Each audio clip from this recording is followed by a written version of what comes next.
Good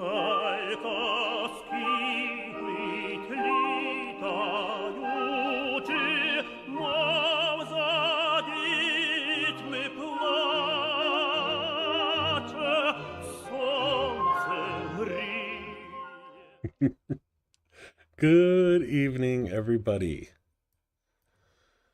Oh, it's been an interesting day for me. Well, an interesting day for Ukraine as well. And in both cases, not good interesting. Air alerts right now, 6 hours, 10 minutes in Poltava. 5 hours, 38 minutes in Kimnogorod. 1 hour, 11 minutes in Dnipro. 8 hours, 18 minutes in Donetsk. And 8 hours, 42 minutes in Kharkiv.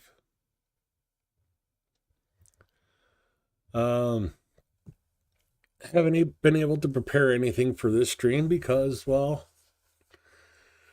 the farmer that plants the field across the way decided that the light pole was in his way.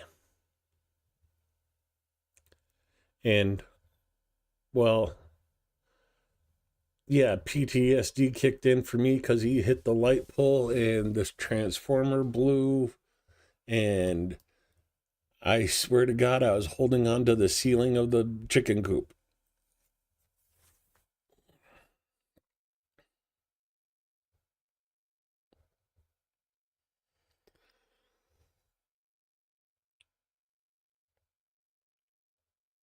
Oh, so that was the first power outage. They came out, they replaced the transformer, and then the power went out again.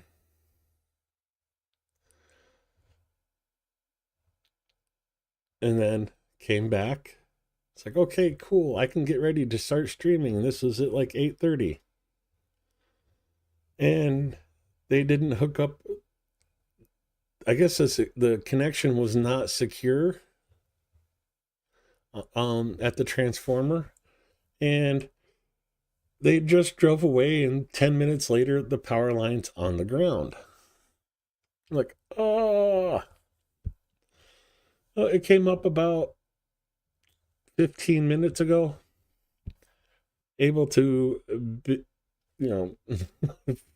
boot my computer back up for again. Got the stream posted, but I haven't been able to go through anything. So let's just play it up. Play it by ear.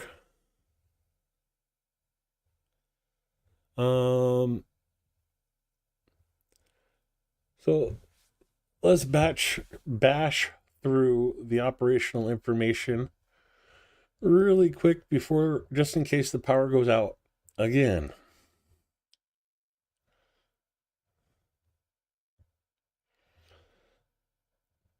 Well, it's more of a matter of good linemen are quickly snatched up by larger companies. We're where I'm at is a small co-op that basically gets the people just out of, technical college. And then once they get like a year or two of experience, the bigger electrical companies pick them up. So let's start the report with glory to Ukraine. The 1,150th day of the large-scale armed aggression of the Russian Federation against Ukraine has begun.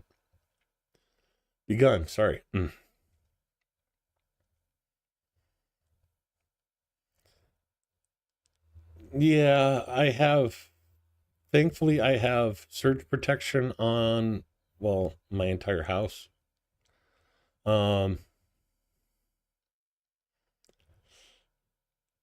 So yeah, flipping a bunch of breakers and replacing a ginormous fuse. Anyways, in total, 143 combat clashes were recorded over the past 24 hours. Oh, always fun, huh, Linda? Just not knowing, that's the worst part. Is it going to happen? Isn't it? Yeah. Yesterday, the enemy launched 2 missile strikes and 94 airstrikes on the positions of Ukrainian units and settlements. Russia used 4 missiles in those 2 missile strikes and dropped 151 guided aerial bombs. They used 3,029 kamikaze drones to destroy Ukrainian units, and carried out 6,507 artillery strikes. 143 of those were from MLRSs. Airstrikes were carried out on or near the settlements of Tura, Krasnyopilia, Miropoliski, Ozoyivka, and Urody in Sumy. Kupiansk in the Kharkiv region, Konstantinivka, Rusin Yar, Popiv Yar, Malanivka, Alexandrograd, Voskresenka, Novopil in Donetsk, Guliopol, Stepovo, Lukyanisivka, Kamiansky,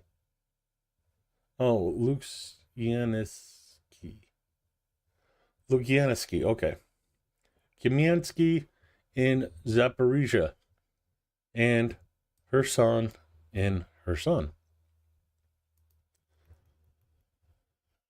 Over the past day, aviation, missile troops, and artillery of the Defense Forces of Ukraine struck 10 areas of concentration of personnel, weapons, and military equipment. You know, not 19 like they had yesterday, but 10. So, a control point, an air defense systems, 2 missile stations and artillery systems, a UAV, and a UAV control point.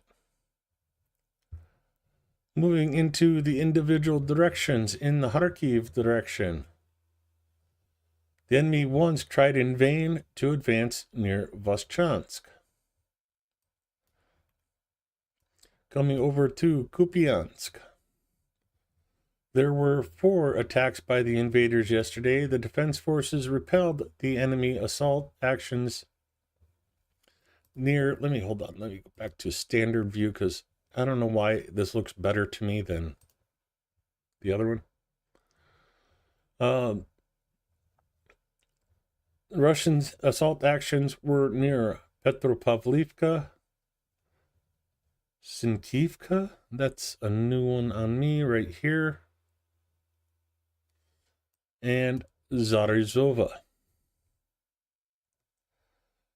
In the Liman direction, the enemy carried out 20 attacks. They tried to advance near the settlements of Novovodyan. That's Novovodin. Here, Nadia, Nove, Novomikhailivka, Yampolivka,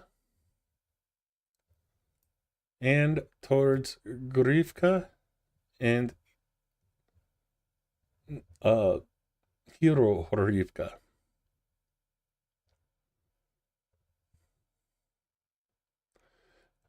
In the service direction, bring this down a little more. Troops repelled 2 enemy attacks near the settlements of Bilogorivka and in the direction of Vrgno-Kamiensky. Heading over to Kramatorsk. The enemy launched 8 attacks on the positions of our troops in the areas of Chasiv Yar, Krudimivka, and towards Stupochki.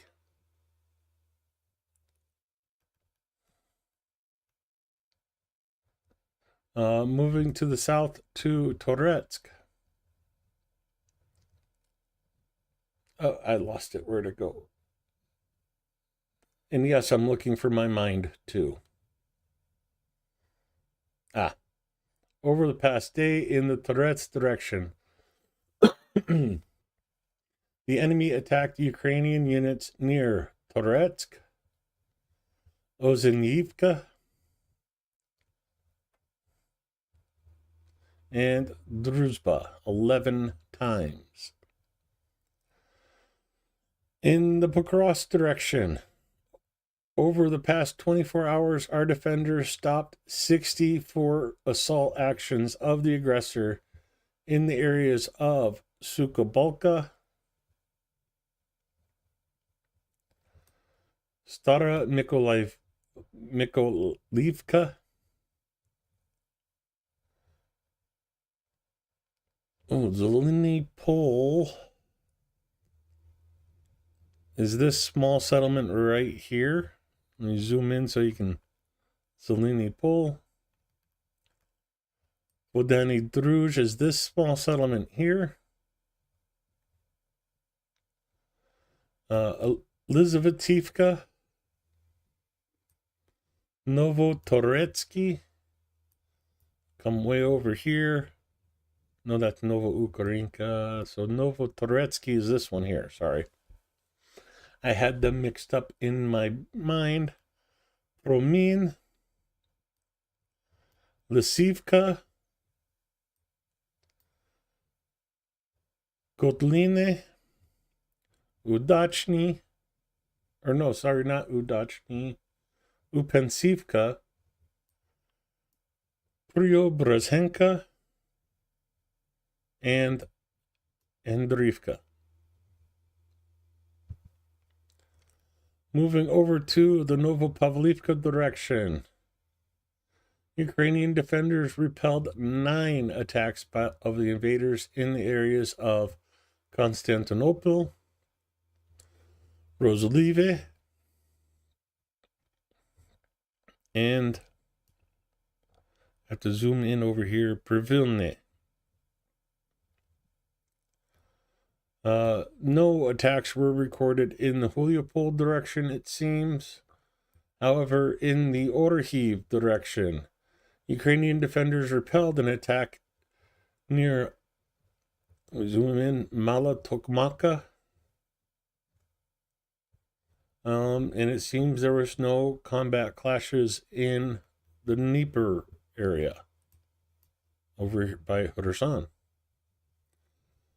So moving up to Kursk. In the Kursk area,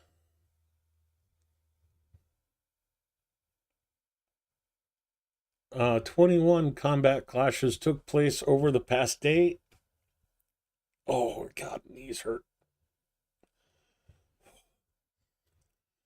The enemy also launched 18 airstrikes using 25 guided aerial bombs and carried out 368 artillery shellings.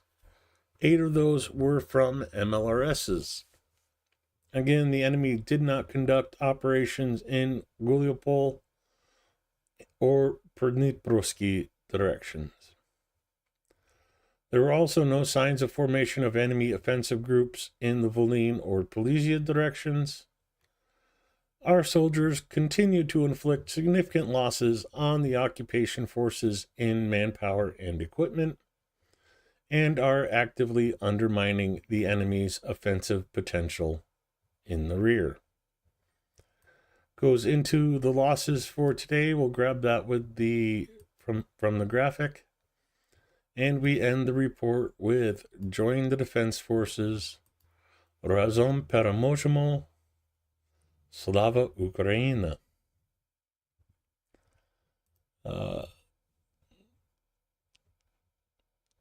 I wish I was a better multitasker so I could get like this and read chat at the same time.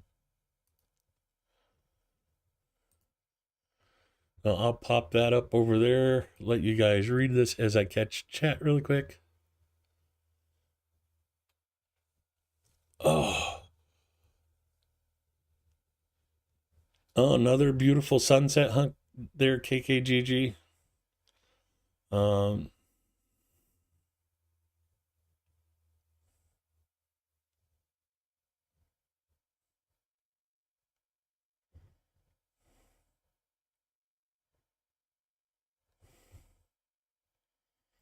oh, oh, look, everybody's over here now. Are we playing Keep Away from Vlad today on YouTube streams?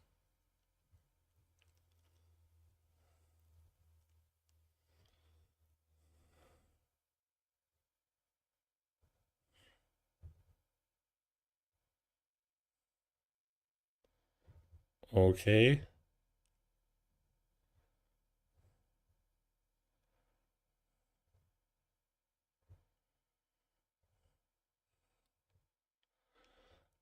Oh, it's even more than that, they exist. Because, like, um, as I watch, like, the news from Ukraine and the Telegram channels and such like that, it's usually at least 24 hours for big news.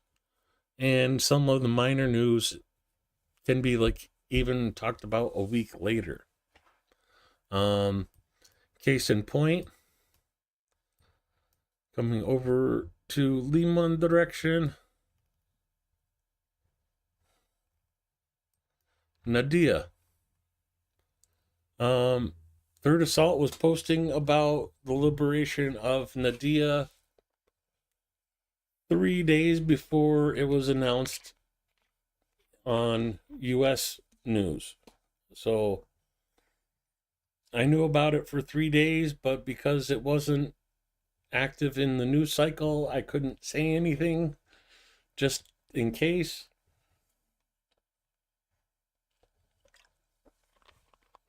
I don't know if others are doing the same thing and, like not releasing news that they know about because, well, they know about it from channels that aren't public.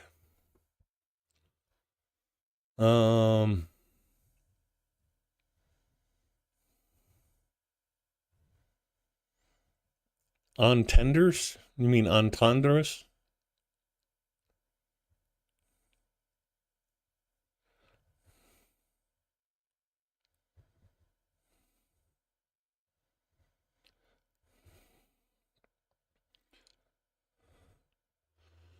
Oh, have fun at the rally tomorrow, Haji.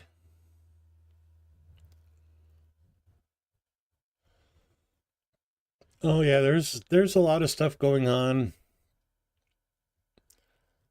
behind the scenes, definitely, and it's hard to keep track. Oh, that's nice seeing all of those air alerts come off. But let's do the Russian losses for 18th of April. 1,530 personnel losses today. 8 tanks. 40 armored personnel vehicles. 88 artillery systems. 1 MLRS. 1 anti-aircraft warfare system. 140 UAVs. Oh my word. 312 vehicles and 51 special equipment. Just to make sure that's right. 312 automobiles, 51 units of special equipment. Nice. So, amazing numbers with automobiles and special equipment today. Amazing numbers with the artillery systems. And with that, let's go to Zelensky's Telegram channel and see what he's been talking about for the last couple days.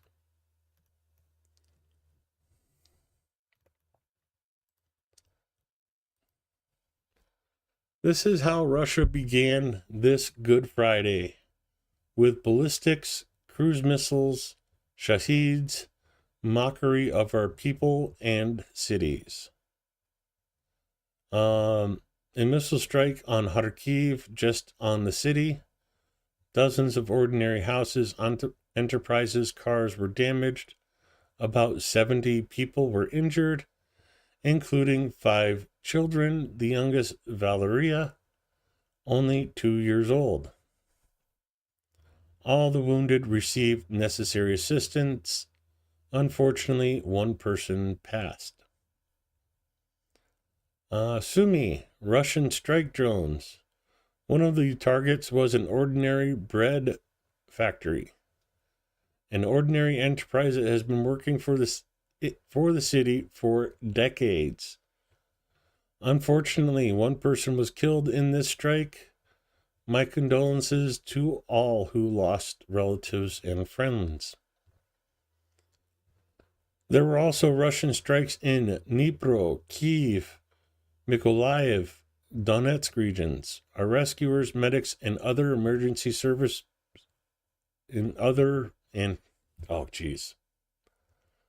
Our rescuers, medics, other emergency and special services, everyone is responding, everyone is helping.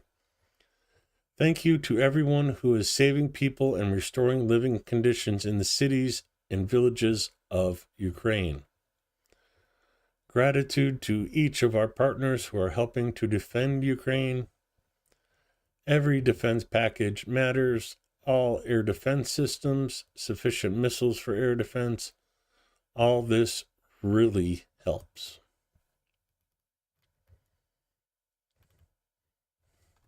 I should go through some of the photos.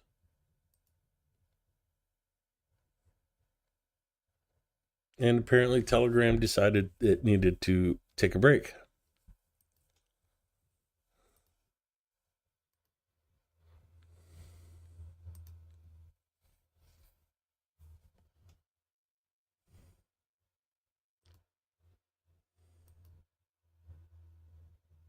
Let's go back up one. There we go.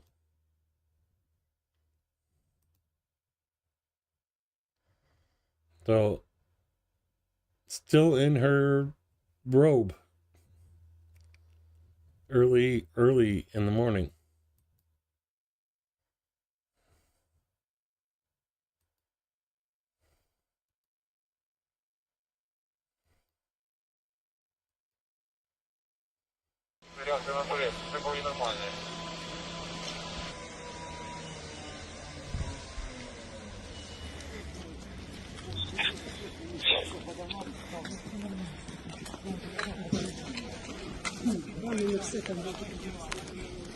He tries to, Linda, but like some days he's just so busy.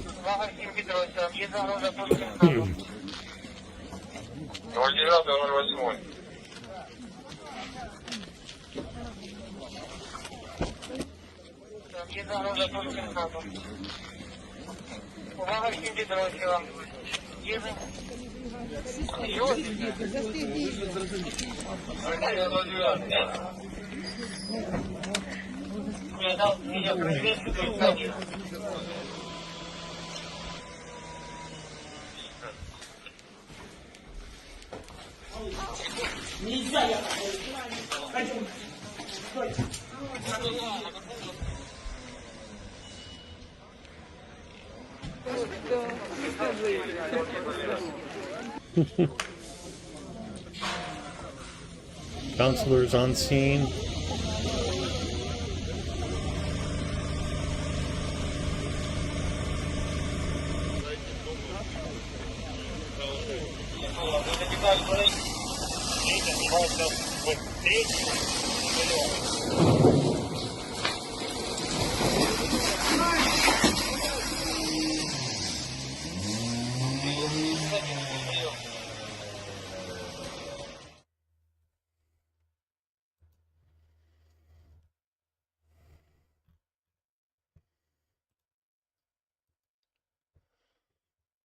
Now work is still underway in Kharkiv after the missile strike.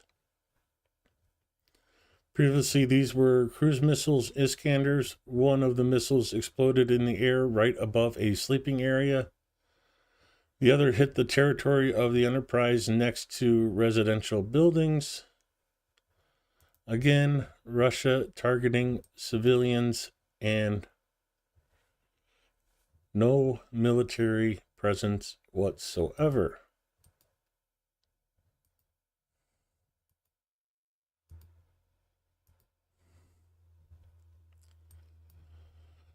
And I'm waiting for someone in chat to go, but the 117th, come on, please, somebody, some troll out there has to be listening.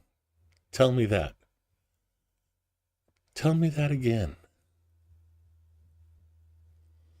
Sometimes I hate being moderators on other people's channels because I sit there and listen to people spew that garbage. Palm Sunday attack on in Sumi. That went back to way too much.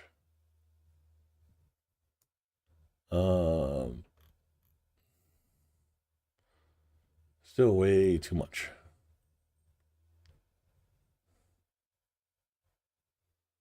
March.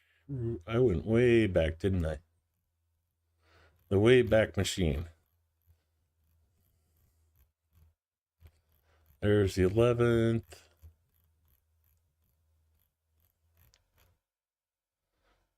Yeah, this attack.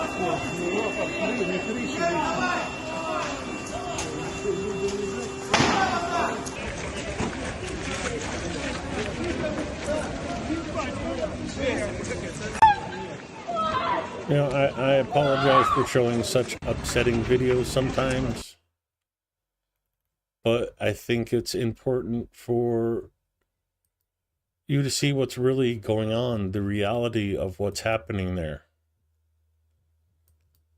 You know, you see all these cleaned up, cleansed photos. You don't see the real pain that's being caused. And yes, it later came out that the 117th Territorial Defense Brigade was having a award ceremony nearby, underground in a basement.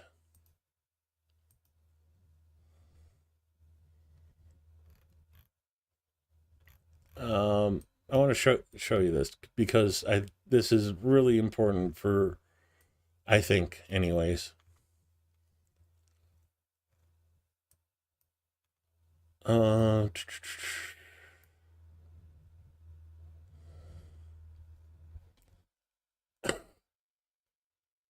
My mind just went blank. I knew where the strike was before. I don't now.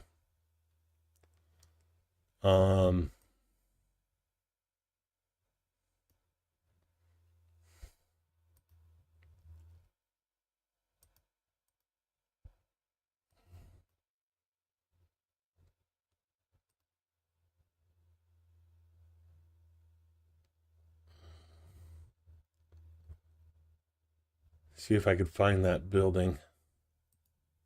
Again, I apologize. I had this prepared before, and then my computer crashed, and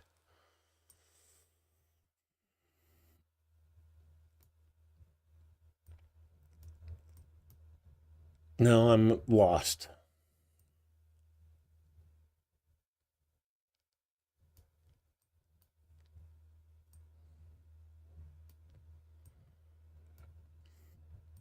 I should have zoomed out. I should have copied it. I should have done a lot of stuff, but I failed. You guys there? Um,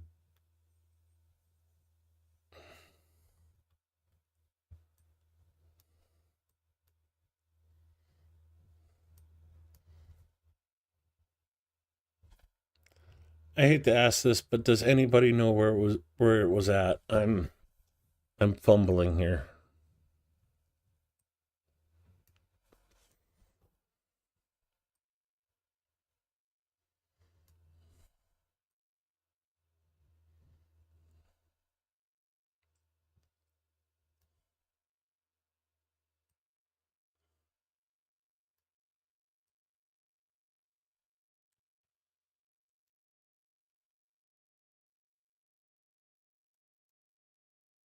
I anyways, let's just say like the strike was here. It wasn't, but I can't find it right now, and I'm flustered. But the meeting was like over here. So it was a block away or 2 blocks away.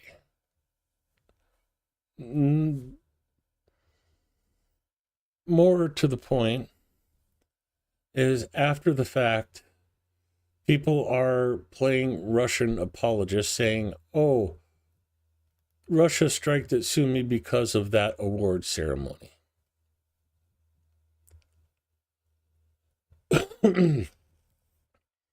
If that was really the case, when Trump asked about it, the Russians would have said, oh, we were targeting a military award ceremony when Trump asked them. Instead, they said, oh, no, it was a mistake.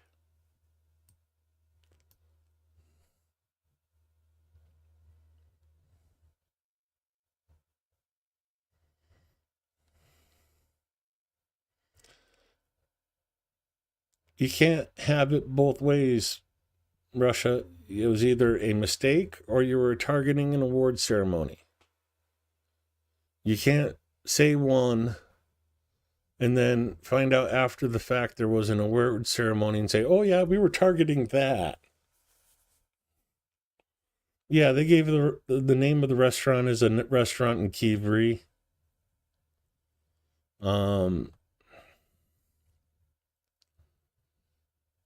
Sorry, I'm just not familiar with Sumi. I have not been there. So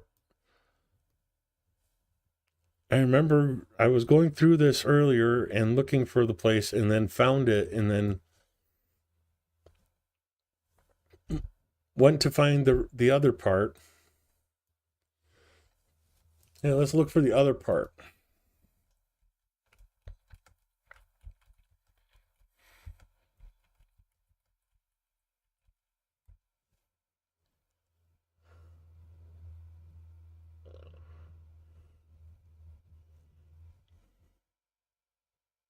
Yeah.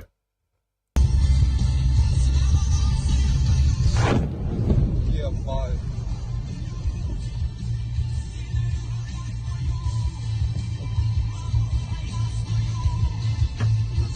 Да. Anyway, here's the important terrible, part. and I was told they made a mistake. But I think it's a horrible thing. I think the whole war's a horrible thing. It's a horrible thing. I think the whole war's. I think it was terrible, and I was told they made a mistake. I was but told I think it's they a made a horrible mistake. thing. I think it was terrible, and I was told they made a mistake. Sorry for playing that over and over, but I want to get that across. He was told Russia told him he made a mistake.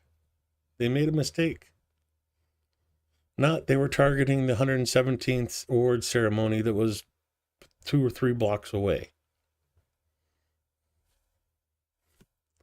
So you can't have it both ways, Mr. Trolls.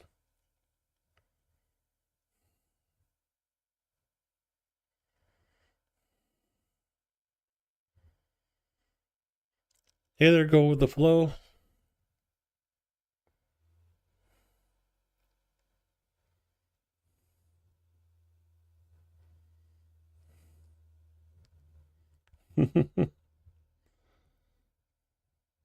Minimum 5 conflicting excuses. Yeah.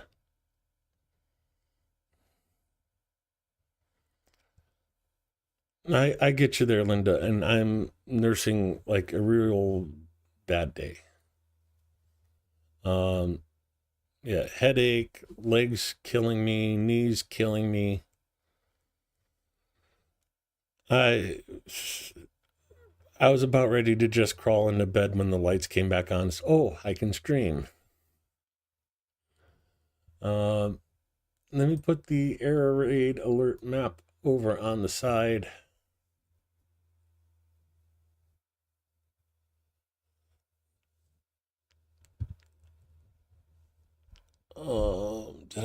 And I think that would be a good time to check in on the Easter Pasanki fundraiser.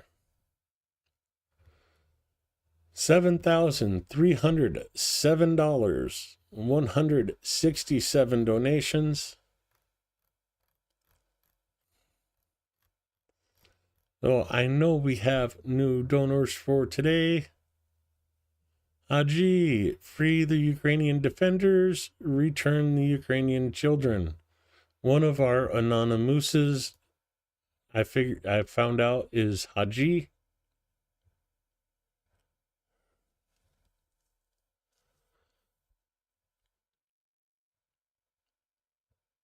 So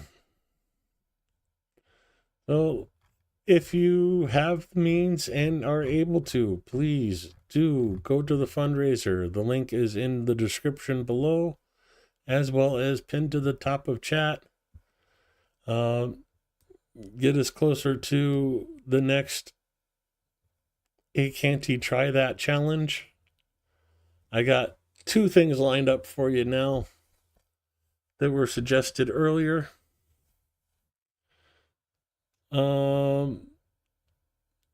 And yeah, let me just say, you guys are totally amazing. We're not in first. That's Ukraine. Matters. Succumimus. Shills. Mercado Media. Rick the Ukrainian. And we've been relegated to 6th place for now. Silicone Curtains coming on strong. ATP Geopolitics is coming on strong, so we may drop another couple places here in the coming week. But I ask for donations because this is the Easter Pasanki fundraiser. And guess what? 2 days until Easter.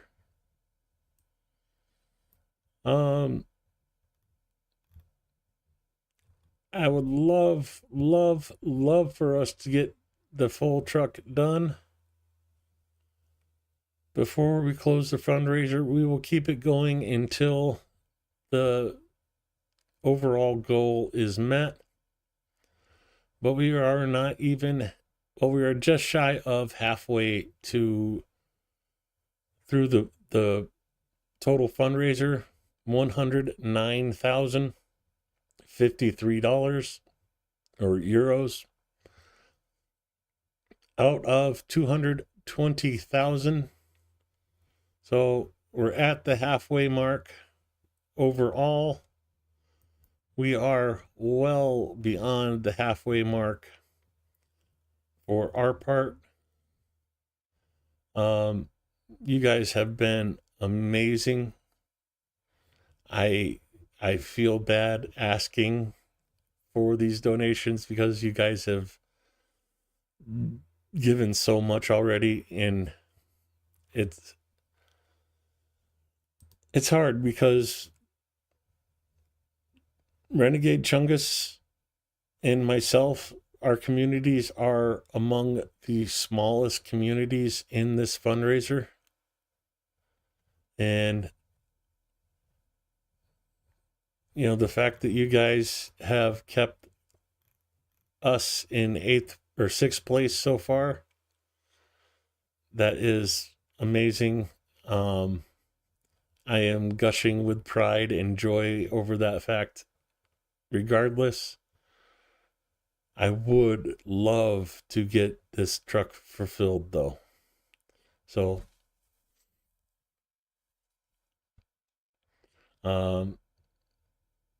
keep supporting Ukraine and maybe even get one of these pins or this super cool Easter Pasunky patch. Or if you're really inclined, put your name on the truck.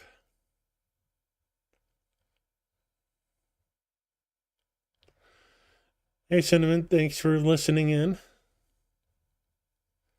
Where to go from here? Let's keep that as a background. And yes, unfortunately, there is no update from Zelensky today.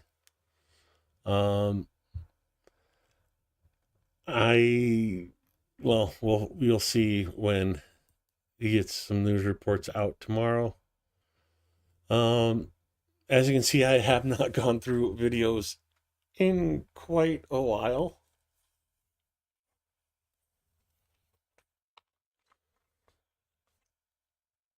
Geesh, not Sherlock. I'd be offended if I didn't know you meant something else. You know, all of me.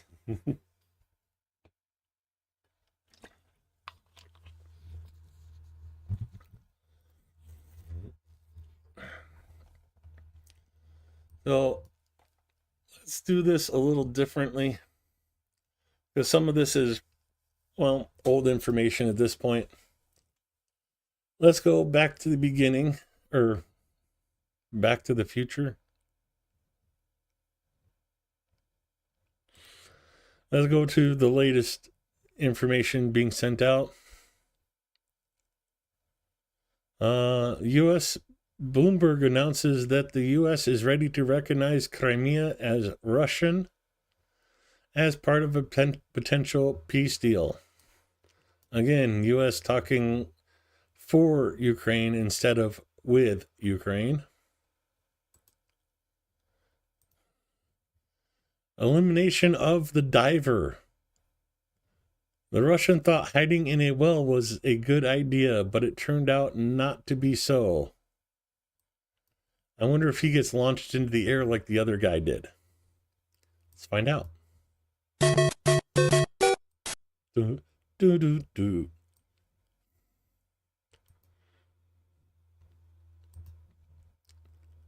So let's start this video over and Super Mario Brothers, go.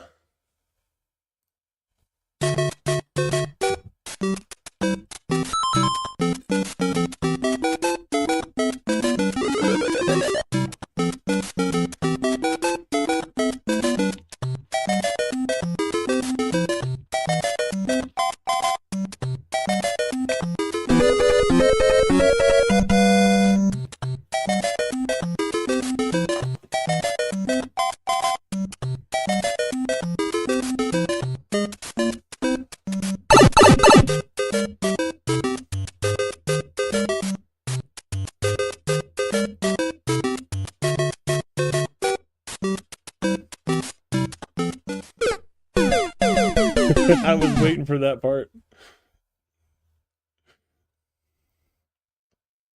That was a pretty funny one. The Ukrainian humor is... there was a commotion in Krasnodar about 100 deserters who were being held there by escaped from one military unit. Enemy servicemen managed to break the fence and enter the territory of the commandant's office. The military unit is currently blocked by security forces. It is currently unknown whether anyone managed to actually escape. Oh, mutiny in Russia. Imagine that. Я не знаю, мы говорили, что 100 человек там с изолятора сбежало.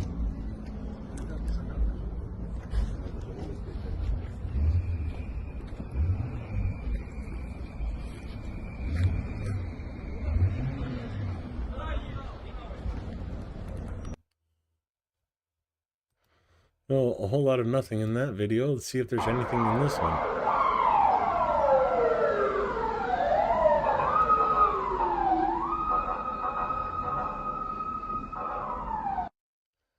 See, I would have weeded these ones out and not shown them to you because they don't show anything. But I need to come back here, forward that to my channel so it's archived.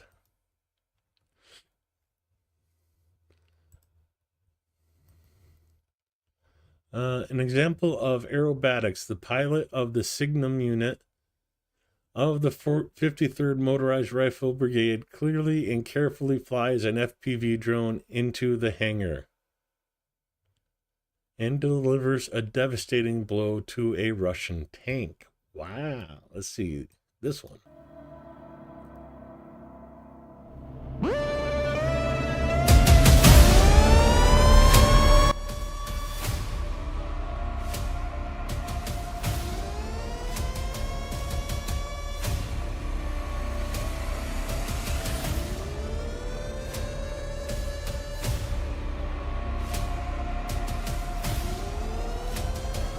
Oh, what you got hiding behind door number 1?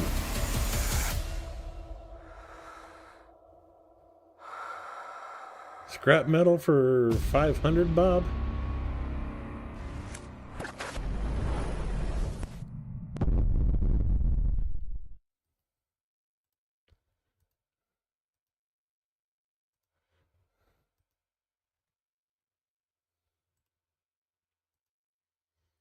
Air Force strikes on bridges in Bryansk region.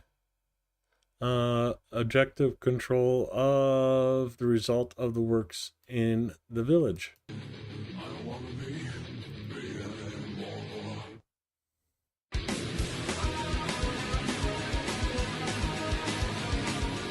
Well, Ukraine doing a lot of this kind of stuff. In the near areas of Russia, trying to make logistics even harder for them.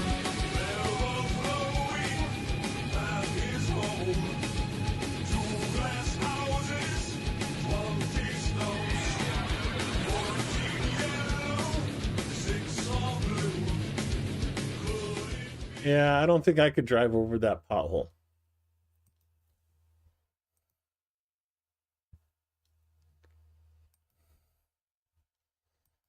I'd say job well done.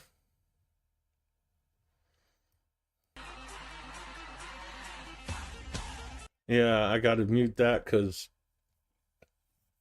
yeah, AC/DC blocked the last stream I put out with some of their music on it within minutes of me ending the stream. So AC/DC, you made good music back in the day, but now I don't like you very much.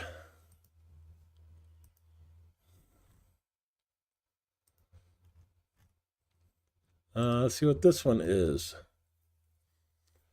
The Troika repels the invaders' advance in its area of responsibility in the Kharkiv region.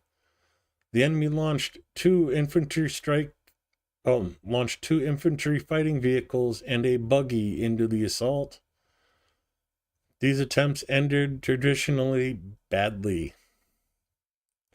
Let's see what a traditional bad ending is.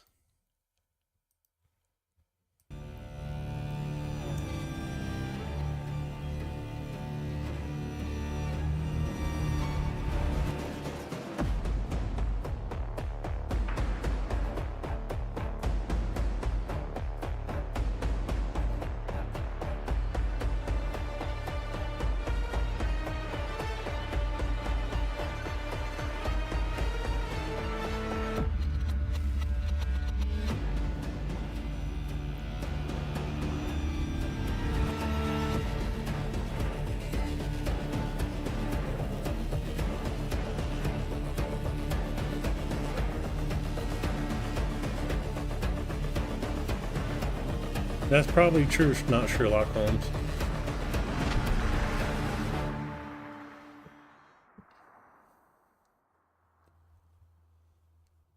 Well, a quick little video from Third Assault.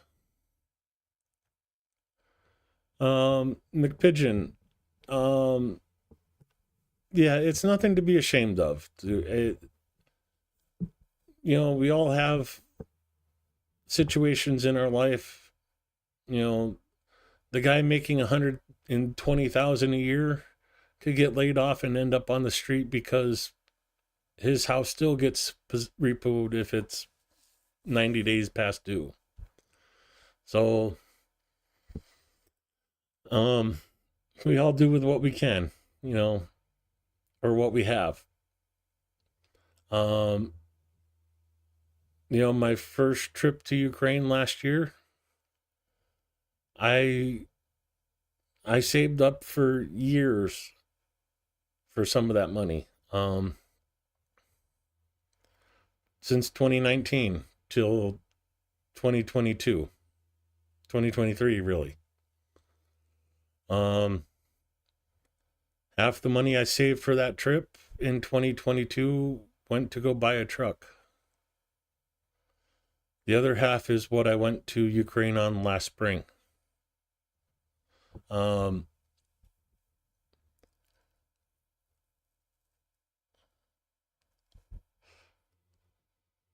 it wasn't even really half. It was like maybe an eighth or something like that. But anyways.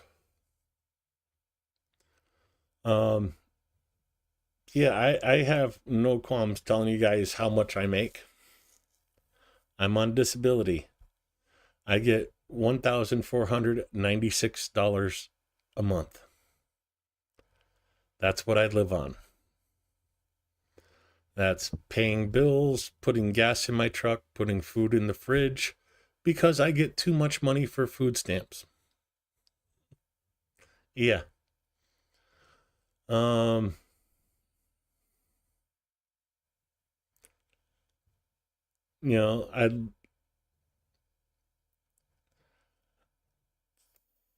I have to say thank you to the generosity of some of my viewers. I'm actually going to be able to get back to Ukraine this fall instead of next year sometime. Couple viewers basically offered to buy my ticket for me. I was able to get the ticket for $581. Yes, round trip.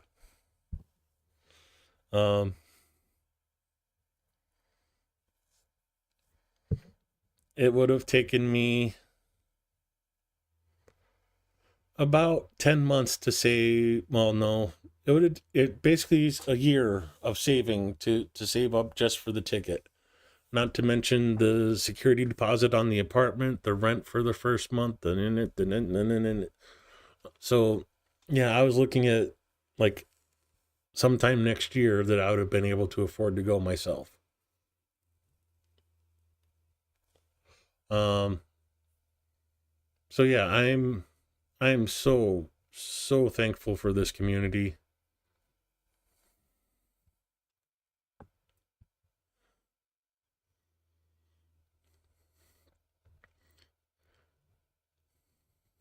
Yeah, but can I call you Al?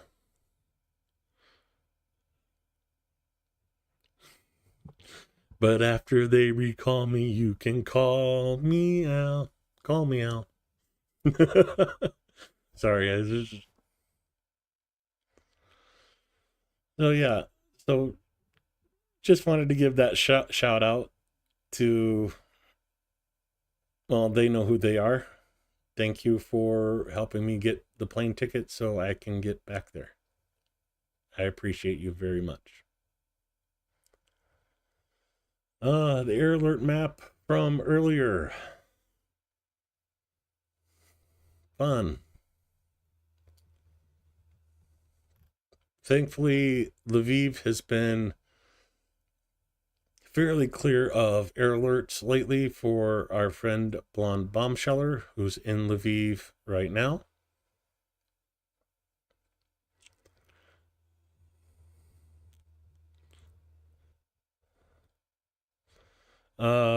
Share says, why not? Why not what? I'm confused. I'm sorry. You have to be more specific when you type stuff like that. Oh, why not? Oh, why? Okay, I think I get it. Duh, Al. Um,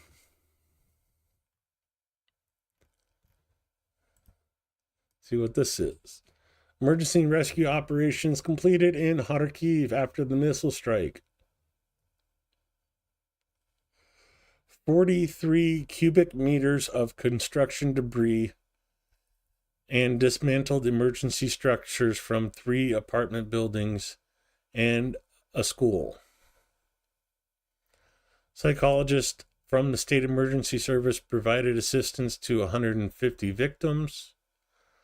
1 person died, 114 injured, including 9 children. Let's go this way.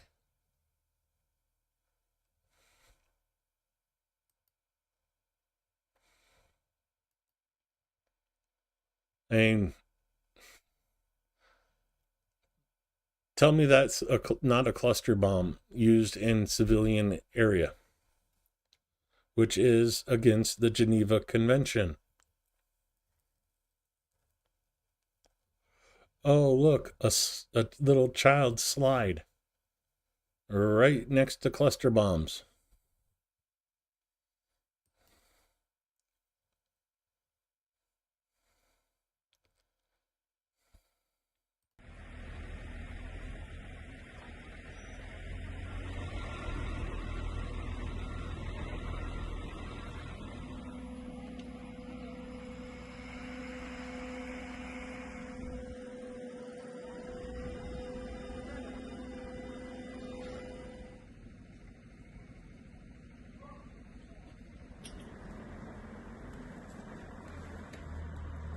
Yeah, that's very true, McPigeon.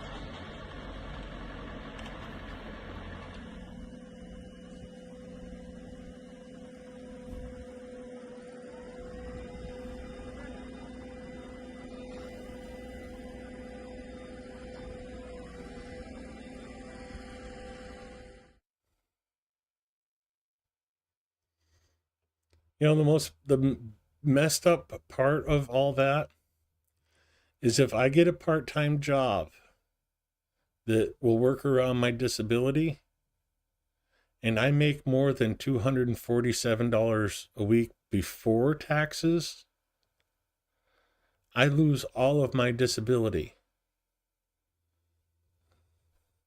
Not part of it, all of it. So if I get a part-time job that makes me just shy of $1,000 a month, I lose almost 1,500 because America, yay.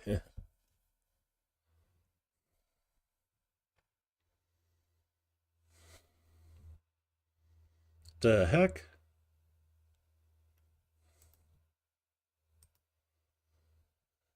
A video went viral today showing teenagers in Kiev beating a man in military uniform. Police detained 2 of them. A group of guys in the water park approached a man in military uniform and provoked a conflict. After that, a fight broke out in which the man in uniform was knocked to the floor and began to beat and kick. Okay. 17-year-old hoodlums, yeah.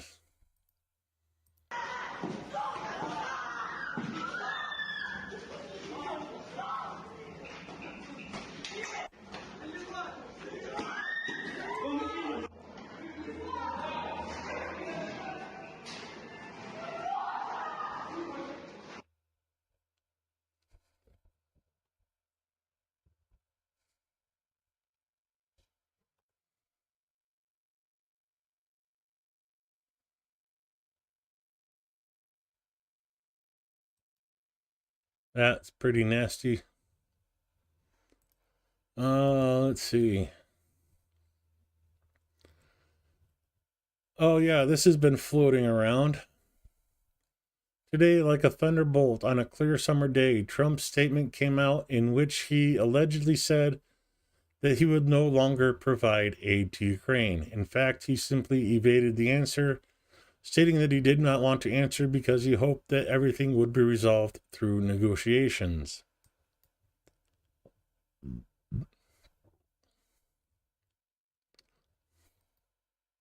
So if you do decide to move on or take a pass, Mr. President, would you then continue to support Ukraine militarily? Well, I'm not going to say that because I think we're going to get it done.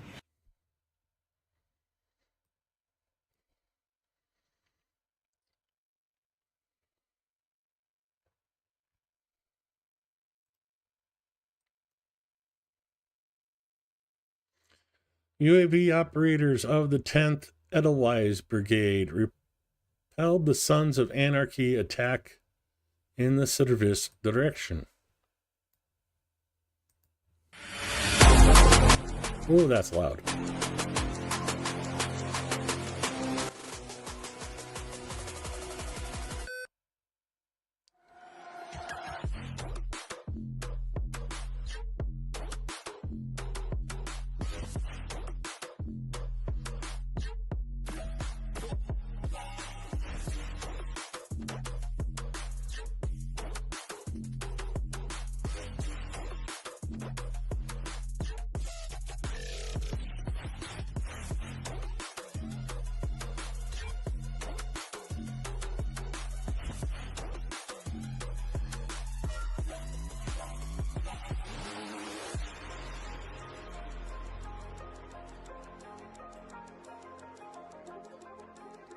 It just happened today, Nura, so we don't have the full story, but Russians have been sitting there promising payment to Ukrainians if they do stuff against the military. So they were probably promised, $100, $200 to beat up a guy in uniform. And, well, there's no jobs. Well, I shouldn't say there's no jobs, but, jobs are hard to come by in Ukraine right now. My friend was out of work for a year and a half, and she finally found a job last week.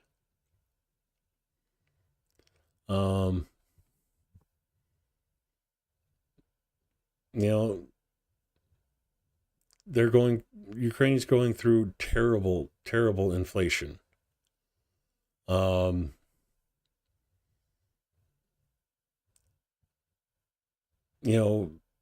Before the war, before the large scale invasion, it was probably 22, 23 hryvnia to the dollar. Now it's 41, 42 hryvnia to the dollar. So, like, literally everything in the world has doubled in price for them. And wages haven't.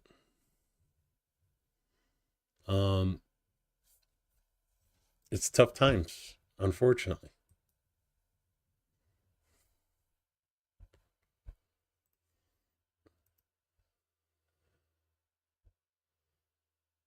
A brief reminder of events 6 months ago when Trump was still dreaming of being president. I'm sorry, I gotta play this one. Перш ніж я навіть увійду в овальний кабінет, я врегулюю катастрофічну війну між Росією та Україною. І мені це займе не більше, ніж один день. Якщо я президент, я врегулюю цю війну за один день, 24 години. In one day, in 24 hours. It's amazing they found someone that could speak Ukrainian that sounds even a little bit like him.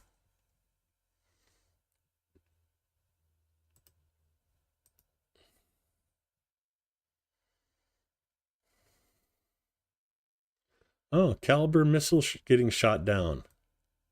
Шукай!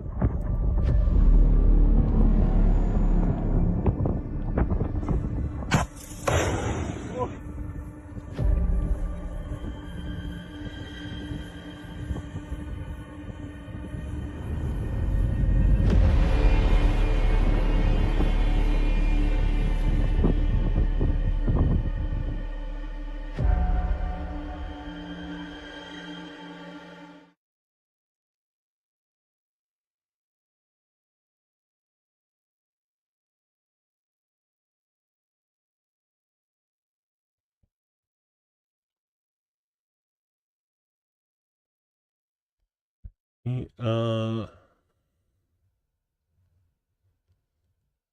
yeah, unfortunately, go with the flow is that's what I'm afraid is going to happen.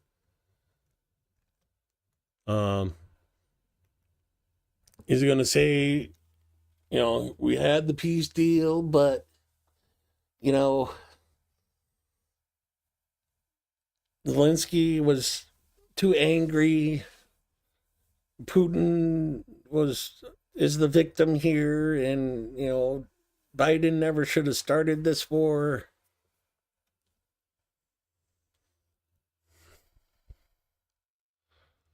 No, I have to disagree in that wording, Nura. Trump is a bully. And by definition, bullies are cowards. And that's why they bully, so people don't see how afraid they are.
I've been so bad, I have not done Duolingo lessons in a long time.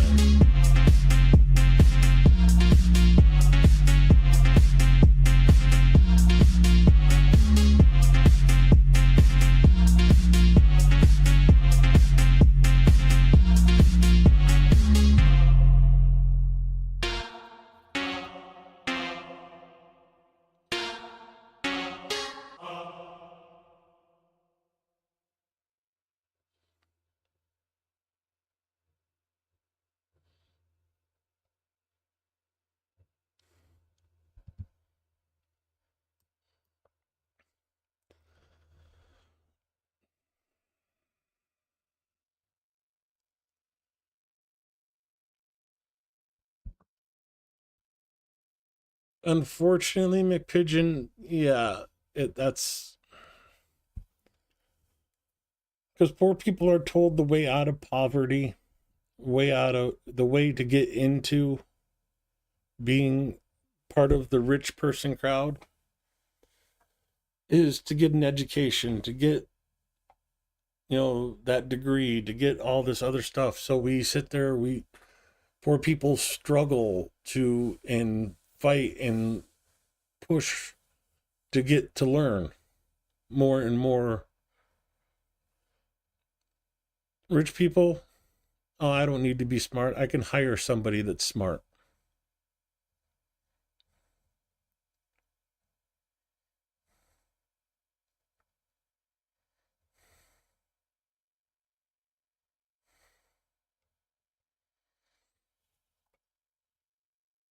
Um,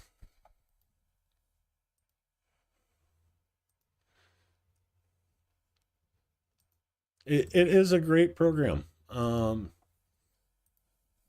So there you go with the flow.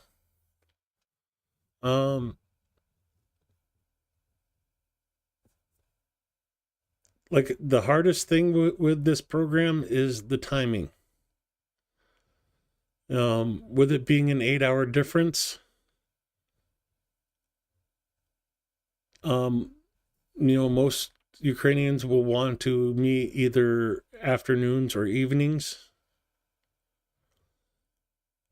Their time, which means AM or lunchtime, here in the States. Most of my meetings happen at like 10, 11, or 12. My time, Ukraine's 8 hours ahead of me. So we're talking like 6, 7, 8 o'clock at night with an hour-long session. So going until 9 at night in Ukraine. It's, scheduling's the hardest thing for this.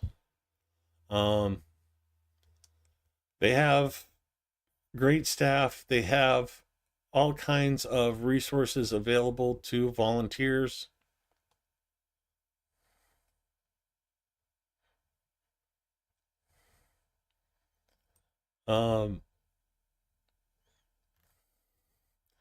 Again, no teaching experience or knowledge of Ukrainian is required to volunteer with us. All of our partners can understand and hold a basic conversation in English. Only requirements for volunteers are English fluency, a strong internet connection, and the ability to commit to 1 hour a week for a minimum of 10 to 12 weeks. I still meet with my first student, practice partner, language buddy, whatever you want to call it. I still meet with him every Sunday.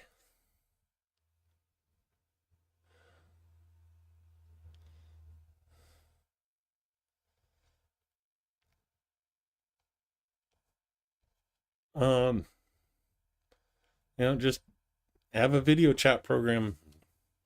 Be flexible. And have some daytime free either on the weekends or, like me, unemployed, on disability, and I'm able to do it throughout the week. So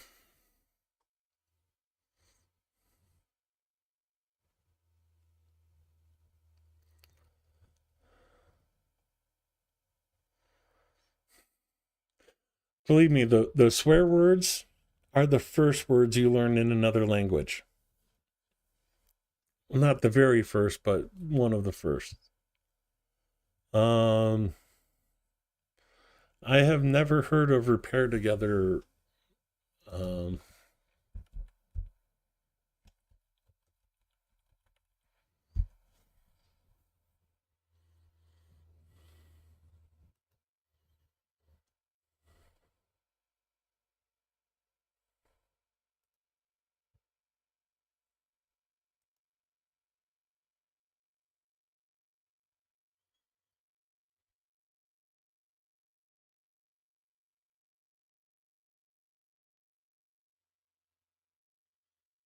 So it looks like Repair Together's hosting has expired.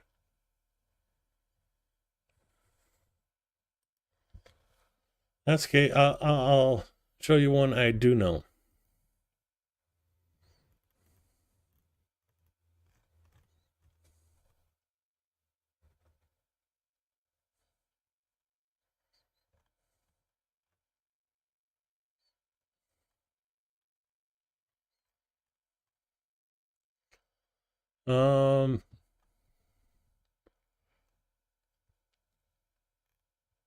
Hi there. We're excited to announce 3 volunteer opportunities this weekend. Where Kyiv near Vaslivka metro station, April 12th, 13th, we're helping to prepare a space for renovation that will serve as a mental health and rehab center for veterans and their families. A team of professionals will also develop recovery protocols for military personnel here. What they're going to do: dismantle floors and walls, collect, remove, and load construction waste, provide tools, safety gear, respirators, lunch and tea, on-site support.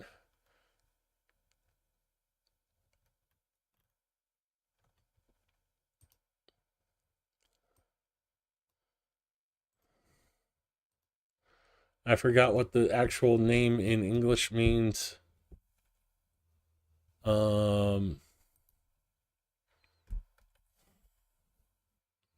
Oops.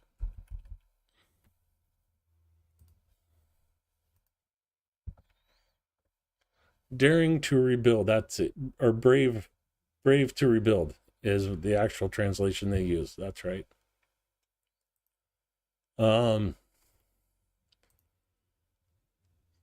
Some of the things they've done, they've worked with animal shelters to build enclosures for animals.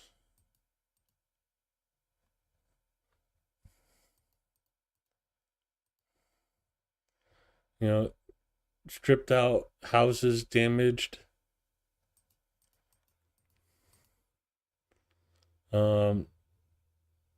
Loaded totes of debris from damaged buildings. Again, working with animal shelter.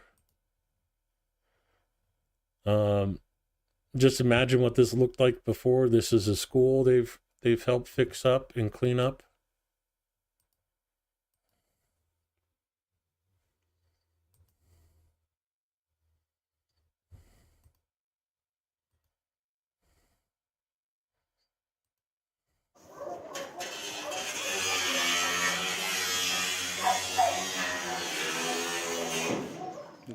Заходите.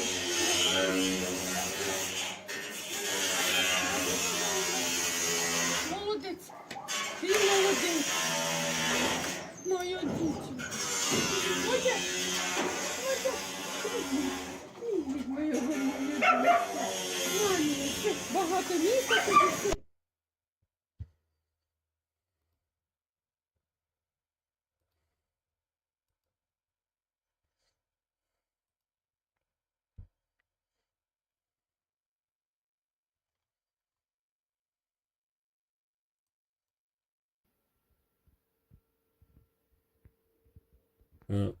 Loads of cabinets and stuff to redo somebody's kitchen. Yeah.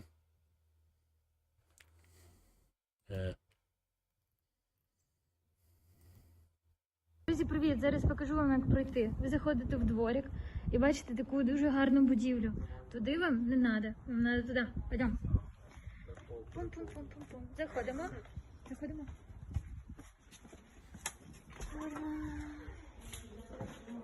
Заходимо. Йдемо. So, they refurbished the basement and turned it into a learning center, a community center, so people would have a really safe place to go during the air raids.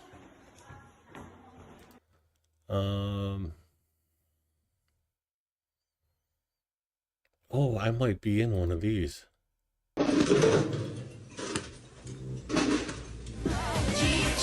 Дівчина, юна весна, звідки приходить, ніхто не зна, звідки приходить, ніхто не зна, дівчина, юна весна.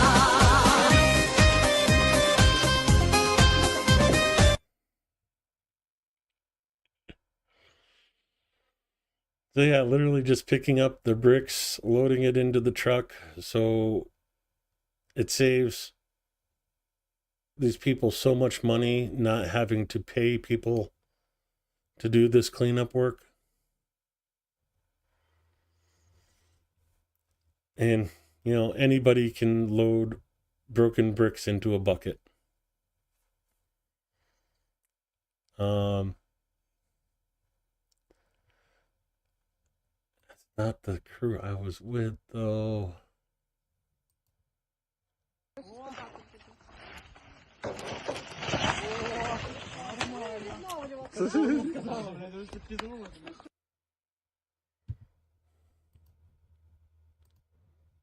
I am the victim.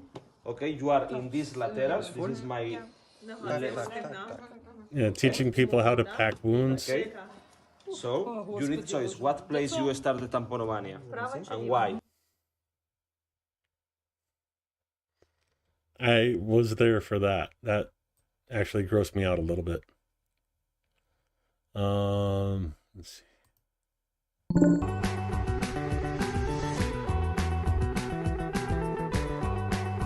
I helped out with 2 of them.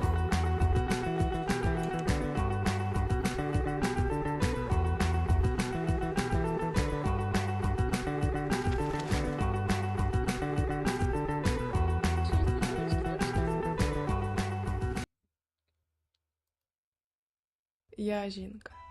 Рішучість, тендітність, опора, не плід трансформації чужого ребра. Спонтанна, печальна, цікава, сувора, спокійний струмок, неосяжна гора. Я голос, я право, я вибір, я дії, я залпи гармат, колискові пісні. У мене є право на цілі та мрії. У мене є право на так і на ні. Не річ, не трофей. Апріорі безцінна. Сьогодні у сльози, а завтра в танок. Дружина, донька, працівниця. Людина. Так само, як тисячі різних жінок. В штанах, в вишиванці, у сукні, в погонах. Усі, хто будують, годують та вчать.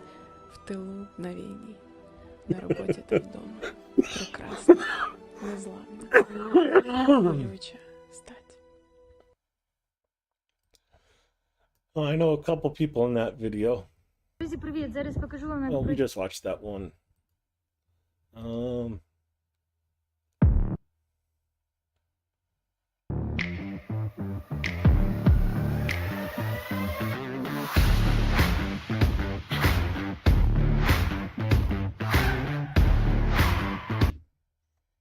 But they have a great group of people. And they have a group chat on Telegram. Igor, I met him through there. Met up with him a couple times, wrestling as well. Of course, you know Rick. Oh, great group of volunteers. And as you can see, every weekend,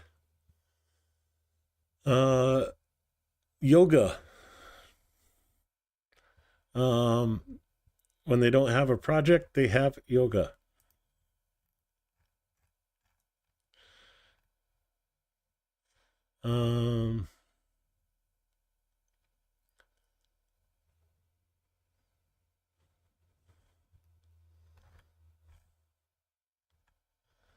So let's go see Brave to rebuild Ukraine.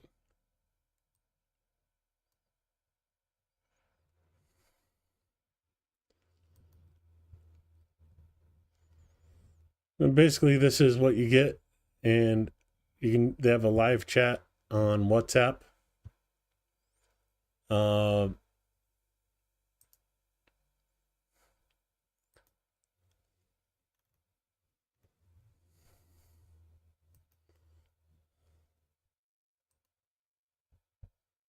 Передмістя після деокупації, щоб розбирати завали. Наступного разу охочих виявилося більше. Сьогодні це волонтерська ініціатива із кількох сотень бажаючих, які Житловий квартал був зруйнований окупантами унаслідок важких боїв за Ірпінь у березні. Окупантам тимчасово вдалося взяти цей квартал під контроль. А загалом у цьому районі міста частково або повністю пошкодили 100 приватних будинків і 700 квартир. Особливо постраждали верхні поверхи житлового кварталу Ірпінські Липки. Одна з таких квартир належить Олегу. Залишилося, вигоріло. Але саме головне, що всі цілі і всі живі.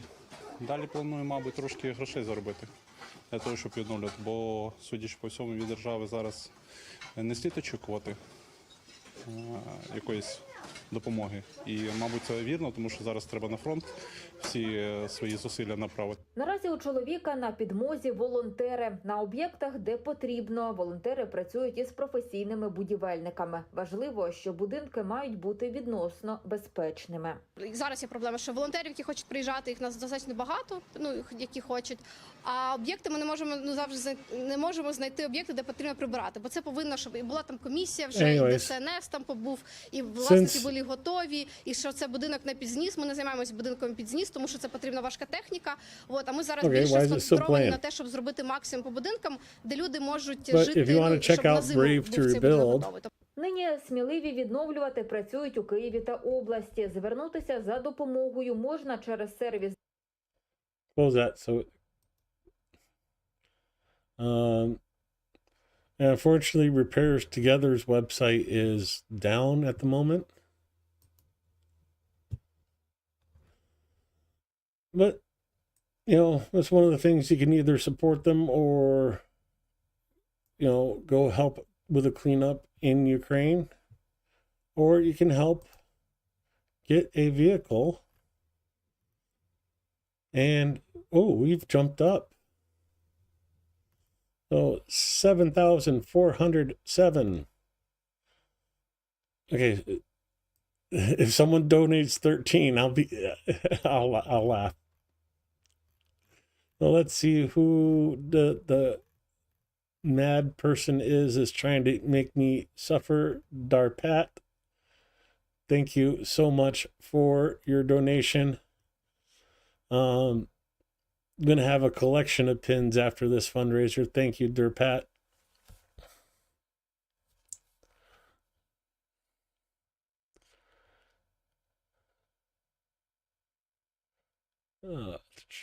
I missed some chat here. Let me see if I can.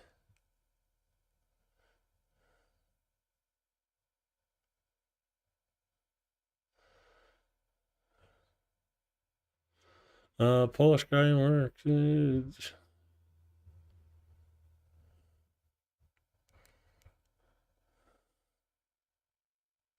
What's the word? There's a couple words in Russians that Russians cannot say properly. One of those is Ukrzaliznytsa, the name of the Ukrainian railroad system.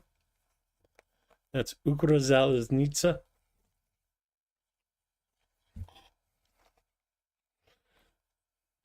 So anytime, you know, I'd sit there and joke around saying I'm more Ukrainian than American now.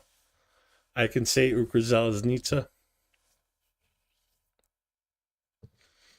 And the other word is the word for strawberries, Polonitsa.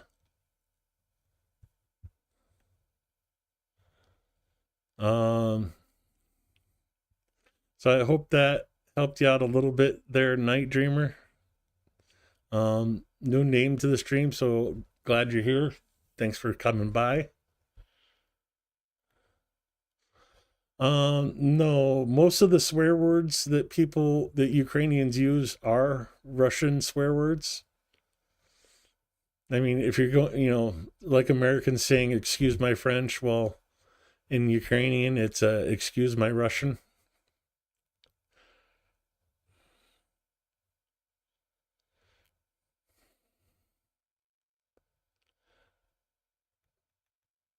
Yeah, I linked it after you said that. Go with the flow. I really, Go with the Flow Farm says, sorry, kind of falling asleep, trying not to. The fact that you're falling asleep to my voice is, I take as a compliment. Basically you're saying that I'm calming and a soothing voice that you can fall asleep to. So thank you. That's how I take it anyways.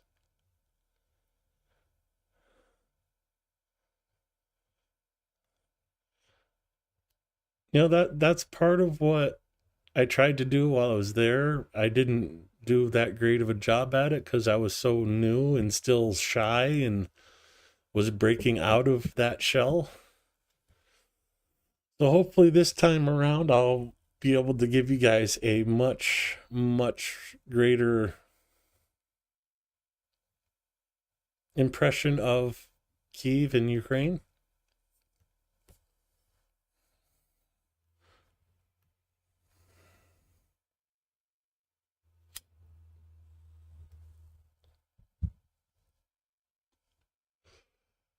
Well, that's the thing, Steve, is with okay, I want to talk about this because you know, I plan my travels 6 months out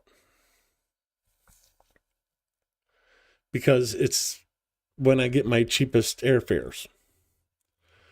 So when I was booking my airfare, I lined up 5 different volunteer groups to work with in Kyiv.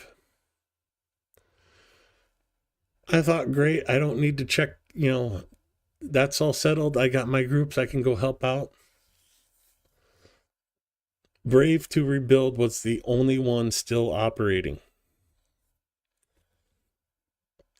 And when I first got there, I was in pretty bad physical shape and I couldn't do that work. I went out once, tried it, was able to work for like a half hour and ended up calling an Uklon to go to go back home because I was just going to be in the way. In April, I tried it again. I was able to do a couple hours. We finished the assignment. We went home. I was happy. So I did one more. And then I had to come home.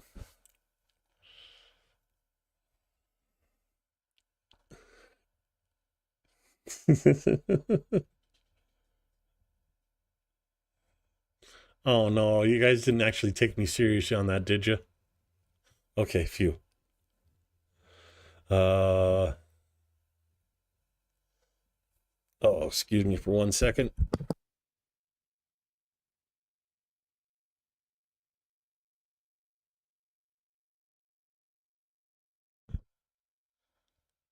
No, not Zalaznica, Ukrazalaznica.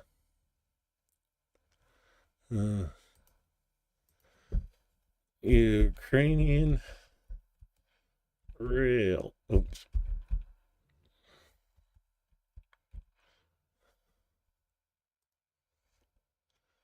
Ukrazalaznica.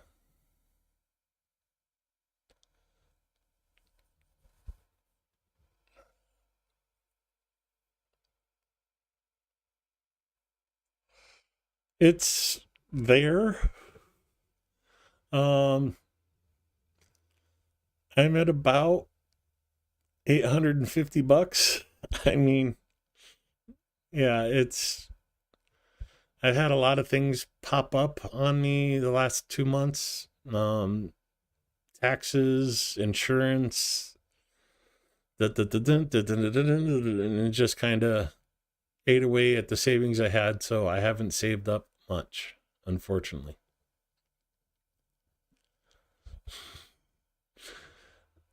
Hey there, K-Bell. I'm trying to catch up, but you guys are just typing too fast.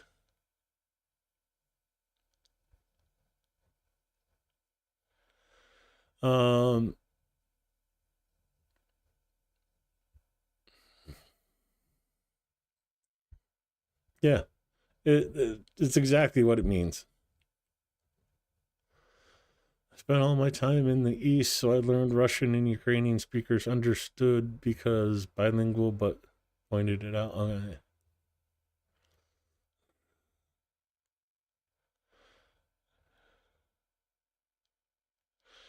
No, no, no, no, no, no. Not that close yet, LJ.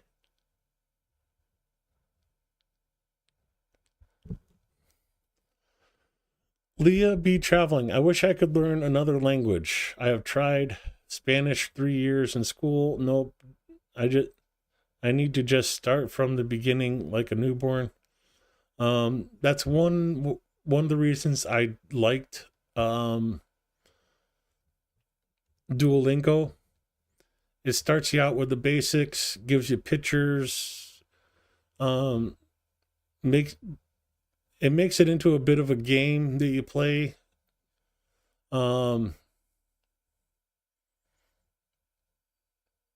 Just don't take it as 100% correct. And I wouldn't say you're going to be fluent. You'll know how to do basic conversations, like how to get to the train station, where do I buy tickets. But yeah.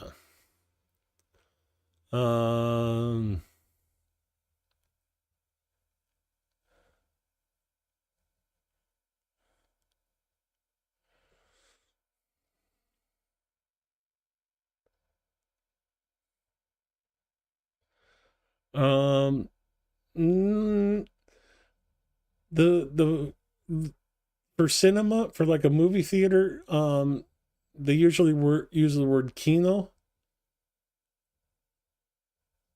instead of sin or cine. Cine is blue. Cine is also beautiful or sunny or one other one I can't remember.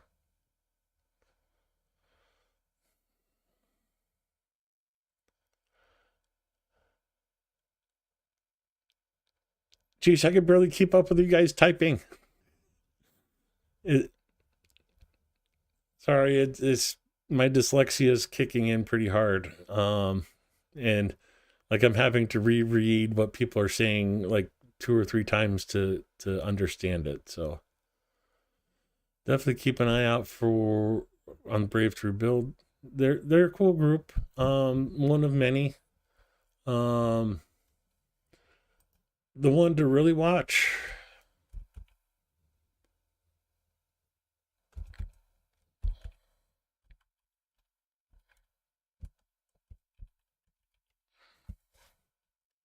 is this website.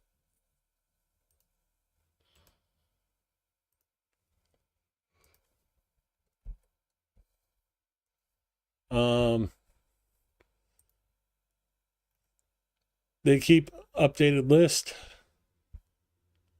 Camo netting. We've camo nets in Lviv. Another camo netting in Lviv. Food for Life in Odessa.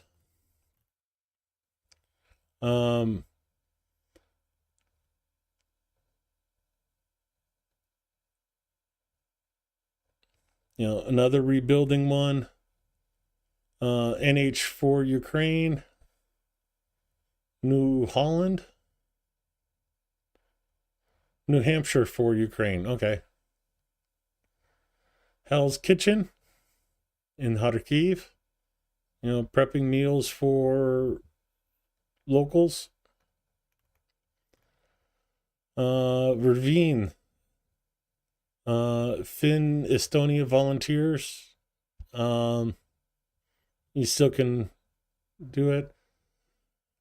Dnipro, Odessa, Kiev, rebuilding. Another thing like Brave to Rebuild. Green Shelter, an animal shelter in Lviv. I'm going to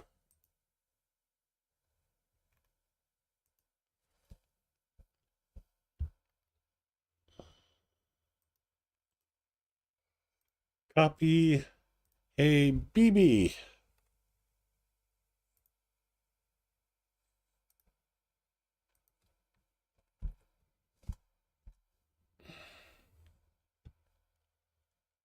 So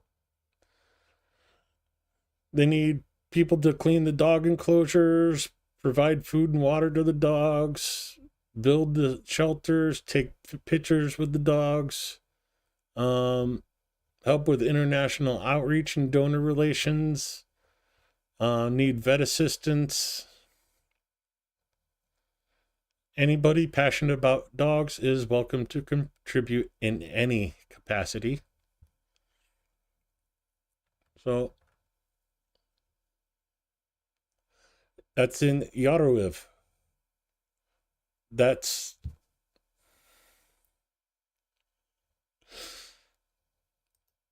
funny. So there's the location. But that's also the same name. It's not the same town, but that's the same name of the town that I found the house Bibi wants to get in. So, but that's a little ways away from Lviv.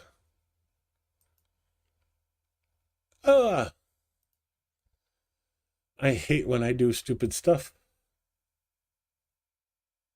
History. Okay, I just go back to it.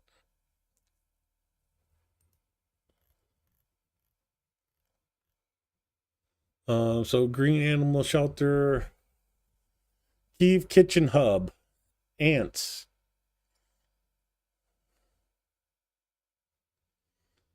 They'll go in and make meals for for the soldiers. Kyiv, food distribution for people in need. Pasta Cafe in Lviv. Dobrobat. Another rebuilding in housing, again, based in Kyiv. Balakun, online English lessons.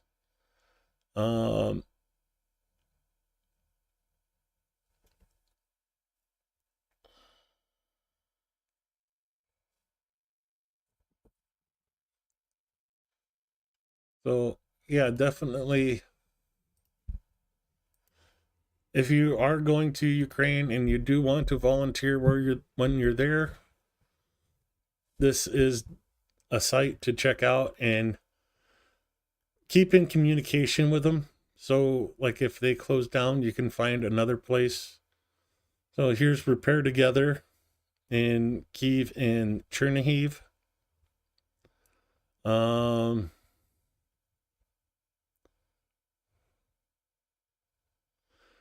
Richard Woodruff founded this volunteer organization. He was actually part of our Cars for Ukraine Christmas fundraiser. No, he's not on this one. I just had to check though.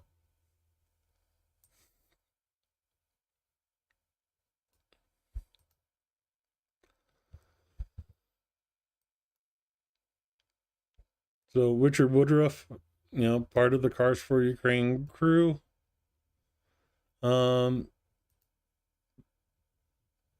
Repair Together, Build Ukraine Together, Make It Possible, Lviv, Kyiv, Kharkiv, Kherson, Assist the Elderly and Disabled in Kharkiv, Engine, the one I'm part of, online English lessons for Ukrainians, Lviv Animal Shelter,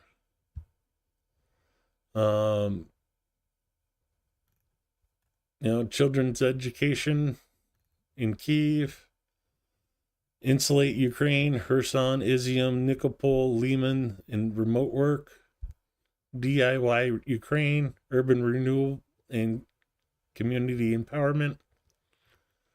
So all kinds of volunteering opportunities. If you want to check out something new, so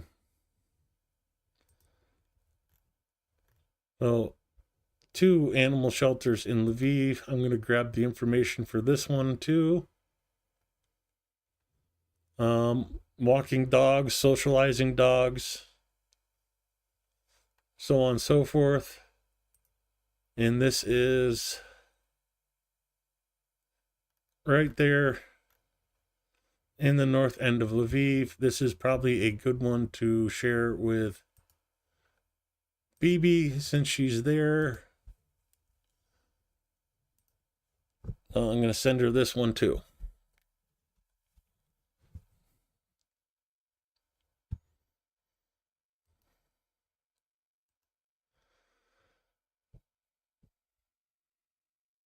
Yes, K-Bell, I'm heading back to Ukraine later this year.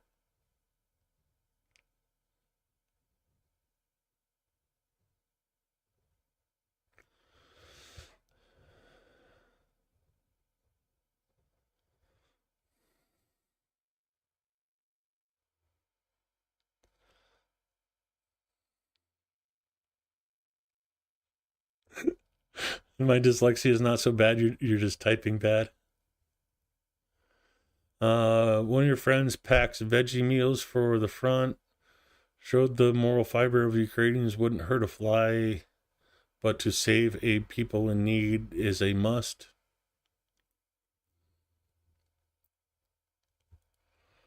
I'm impatiently waiting for EWU to put the case.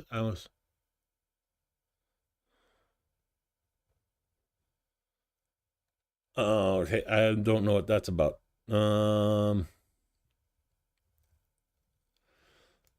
Yeah, Lviv Vegan Kitchen, Frontline Kitchen is in Lviv as well.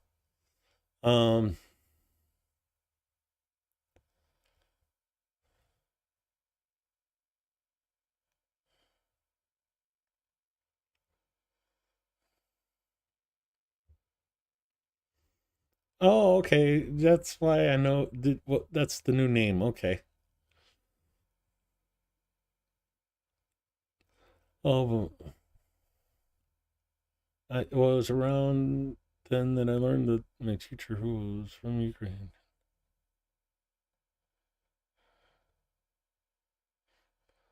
Oh, that's interesting. So apparently, Leah B. Traveling's teacher was Ukrainian teaching her Russian. Okay.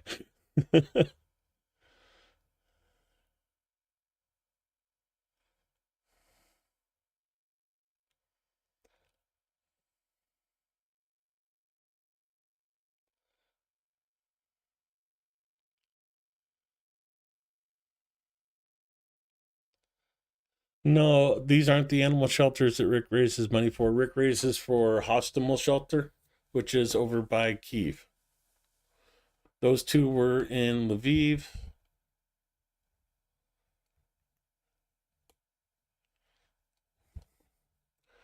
But I mean, there's so many volunteer opportunities in Ukraine.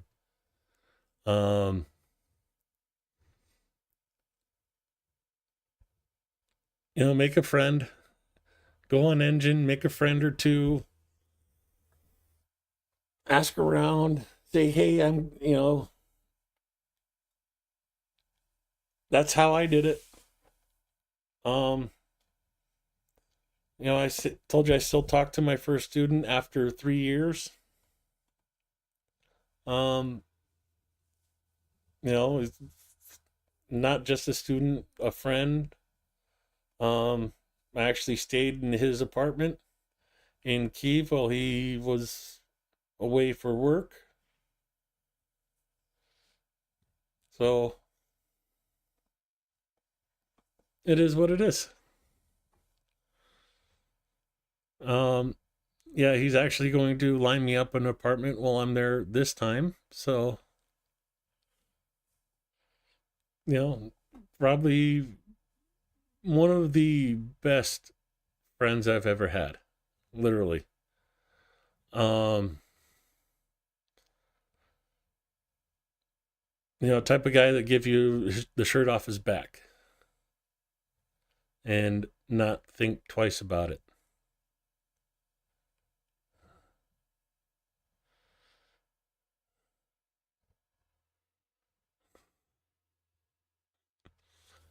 Yeah. How long ago was that, Leah?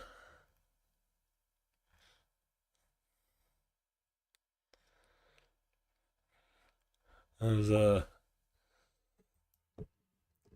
okay.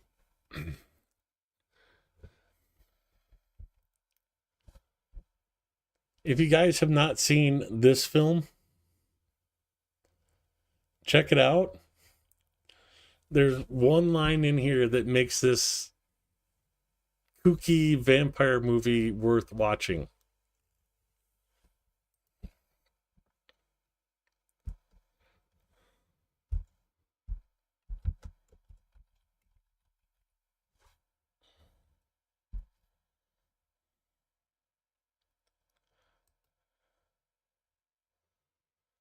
Name the Russian? Ukrainian.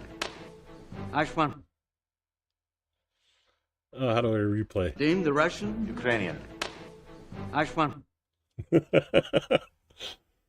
So, the Ukrainian vampire in this movie keeps getting called the Russian or the Soviet vampire, and he keeps correcting people that Name he's the Russian? Ukrainian. Ashman.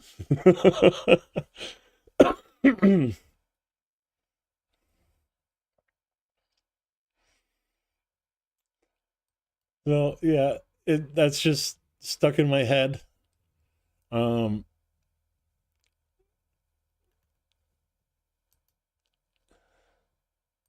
Ukrainian.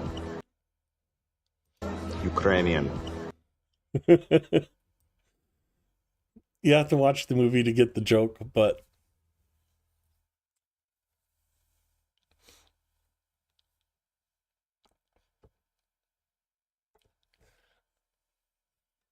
yeah, I didn't really notice stuff like that until after the full-scale invasion.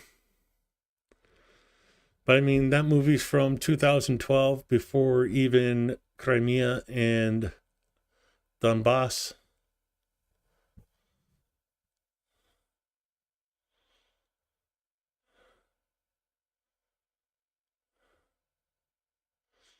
See, I thought it would be Australia and Austria.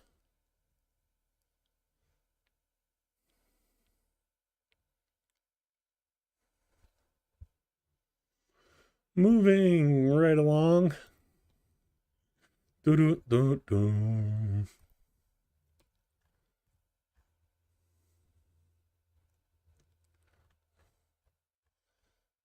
Ooh, 18 plus. Can't zero that one.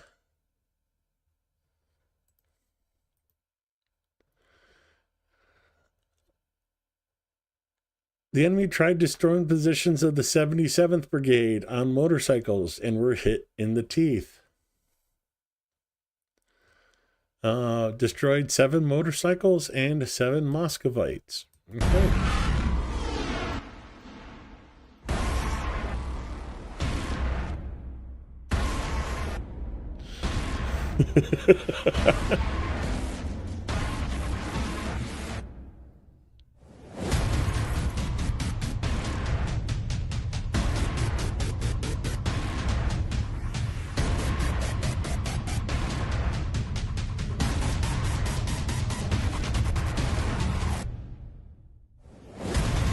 Oh yeah, it goes way, way back.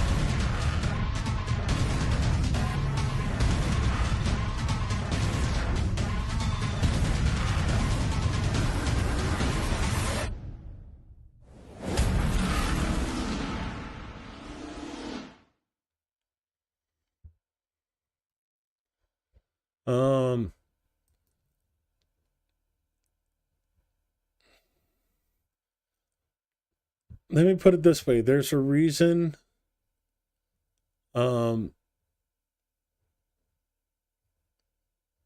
it was the Grand Duchess in the Grand Duchy of Moscow and so on and so forth.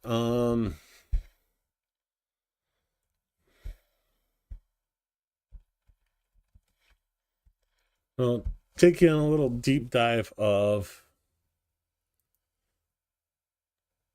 the history I was fond of. The first ruler to unite East Slavic lands into what would become Kievan Rus was Bulgarian Prince Oleg the Wise. 879.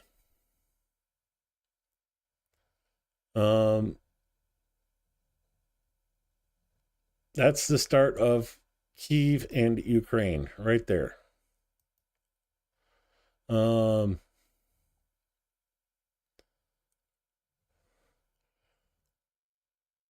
Yeah, that's the old Kievan Rus Empire.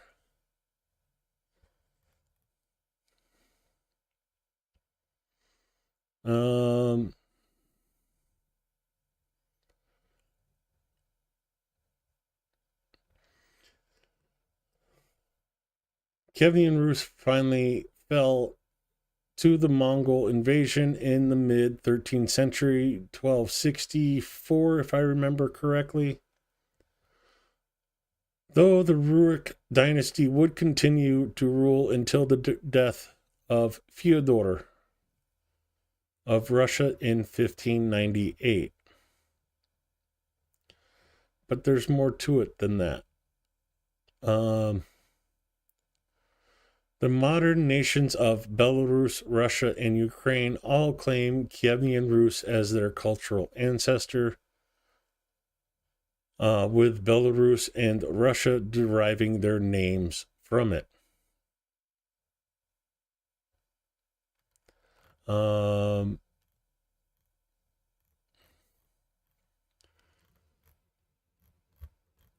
Where I want to talk about really, though,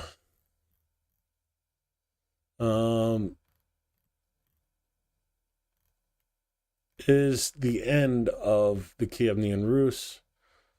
But sidestep.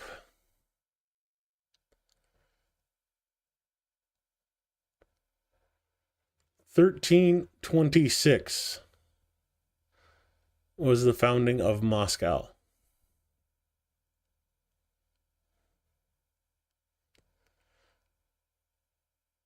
(879) Kiev. 1326.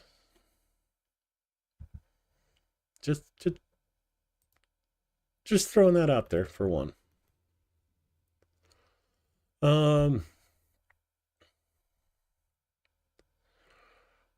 So the Mongols invaded in the 1200s. 1238 to 1264. Looked for support from the West. He accepted a crown from the Roman papacy.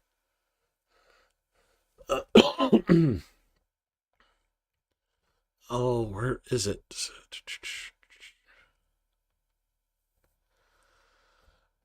Here we go. In 1136, Novgorod revolted against Kiev and became independent. Well, see the Republic of Novgorod way up here? They broke away from the Kievan Rus and became independent. Again, Novgorod, not Moscow. You'll see it is the Grand Principality of Vladimir Suzdal, town of Vladimir, as the capital.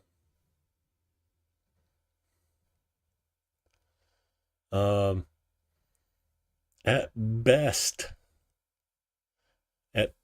there's a ranking in medieval society structure. You're either Duke or Dutch, duchy. Lower than that is a principality, and then lower than that was a shire.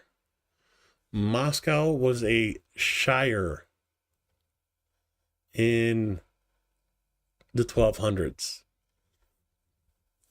But the Grand Principality of Vladimir sided with the Golden Horde and helped push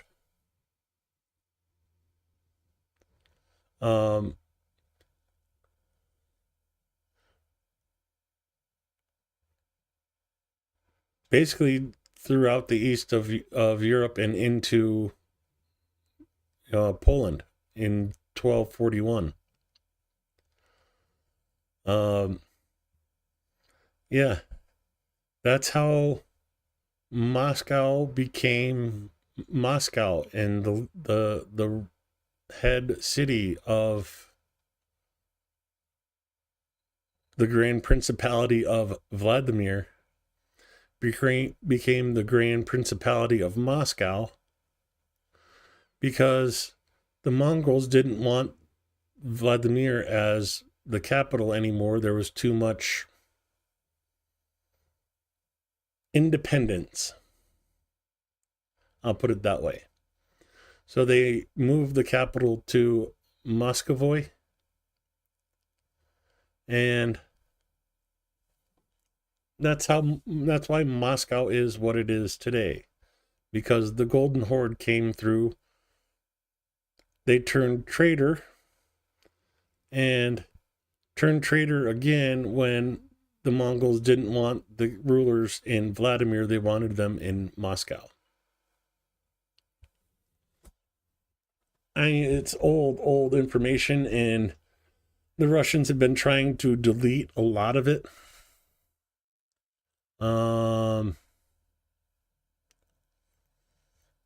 Trying to find exactly where it was.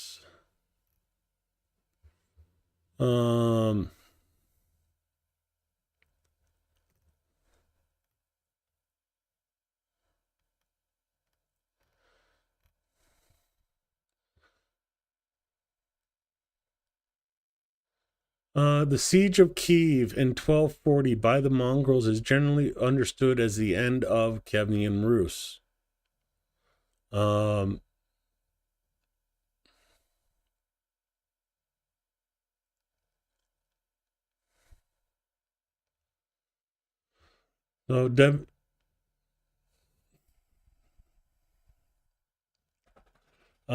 yeah. Oh, geez. Hold on a second. My stomach's being funny.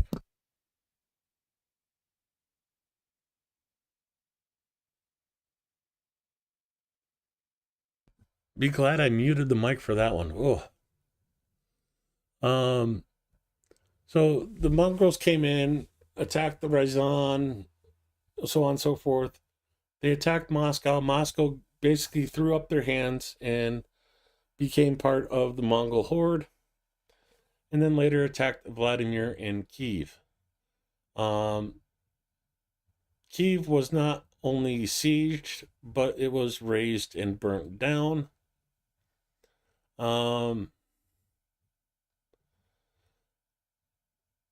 You see subjugated Galicia and raided Poland and Hungary.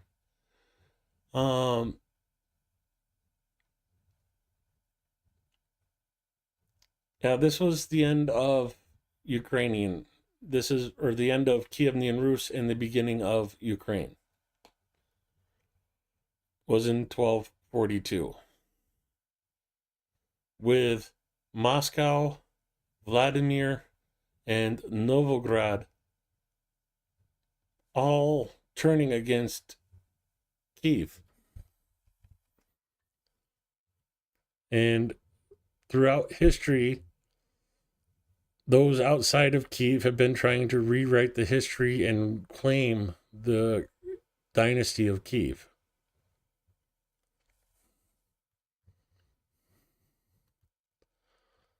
Um,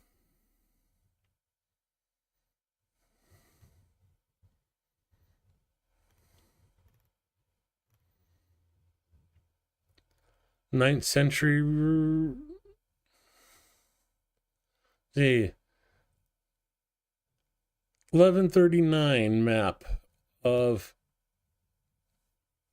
Rus. And let's see, we see Minsk. Let's go full screen so this is a little bit bigger.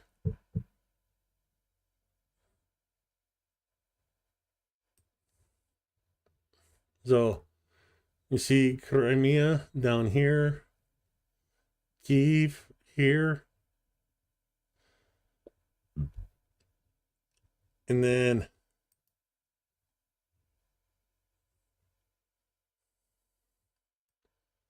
let's see what's missing here.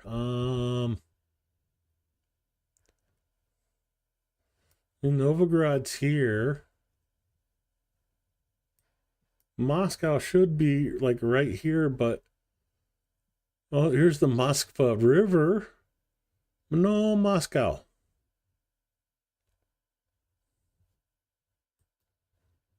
Oh, man. I hate when I do that.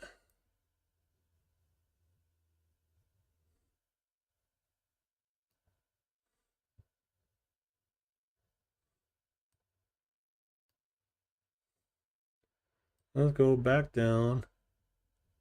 Find where I was with the maps. So that was 1139. 1154. You know, an Islamic campaign went through and mapped. It's a little weird because in Islam maps are upside down. So this is the Black Sea. Here you see Kyiv.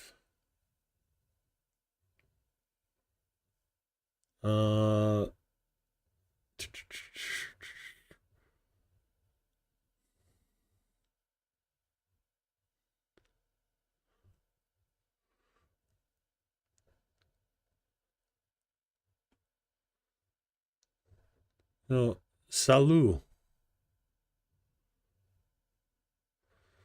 which was later Moscow.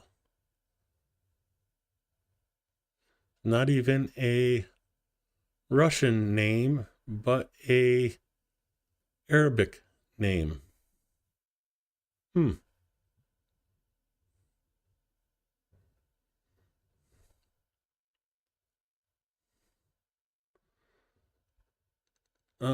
Minsk, Kyiv, Lviv should be over here.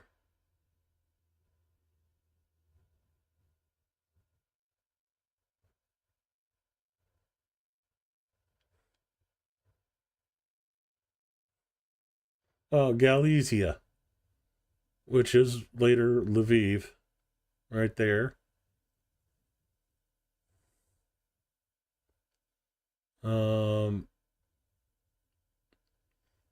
Yeah, it's hard to put it in perspective sometimes, but yeah.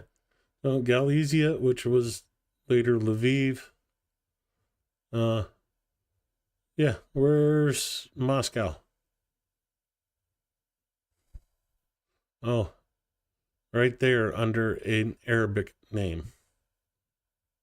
Or not Arabic, but Mongolian name, I should say. And you want to see the final coffin in Moscow's claim to fame?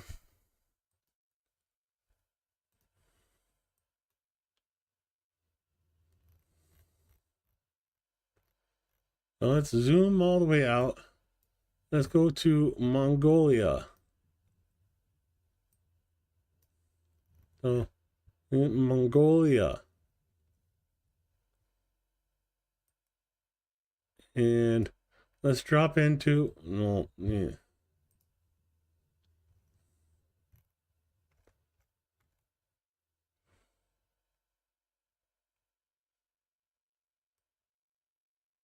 Let's drop into Street View.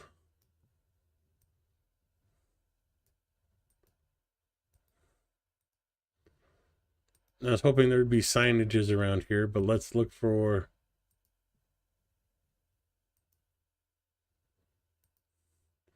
Okay, so I showed you we were in Mongolia, right?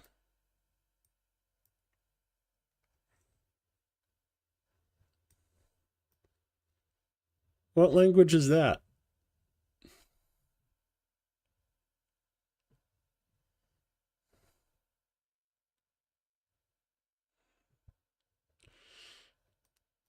What language is that?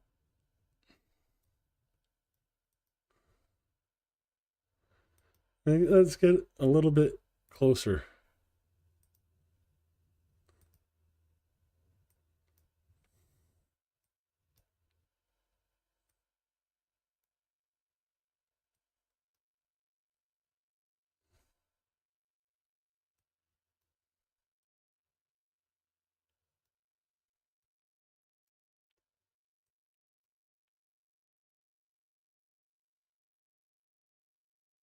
Curious, huh? Hmm.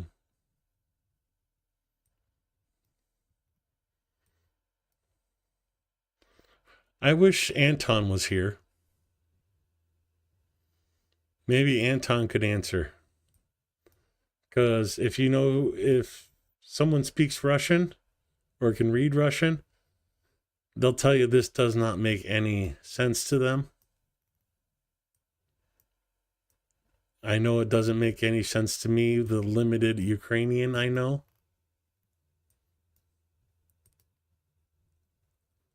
Let's, maybe that's just like a Russian strip mall.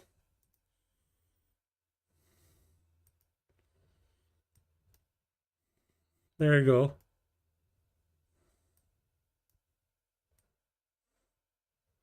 Okay, I could read that word, but no.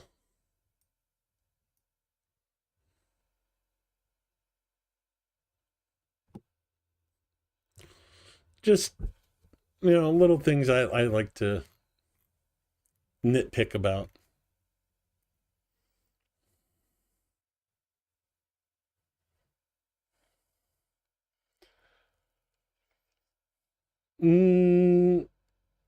Try to change his opinion a little bit, Night Dreamer. Tell him no.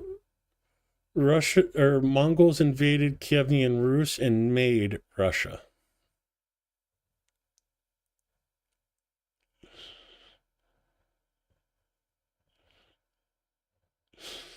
I know it's not.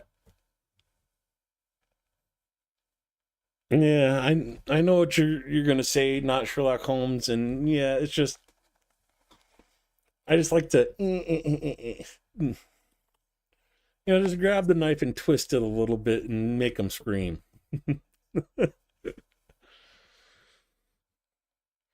If there was any trolls in chat, they'd be having a hissy fit right now.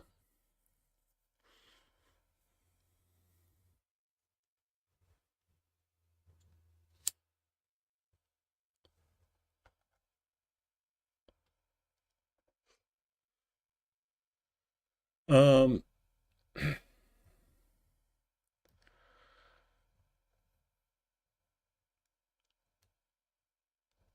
well, I could go into Kazakhstan too, and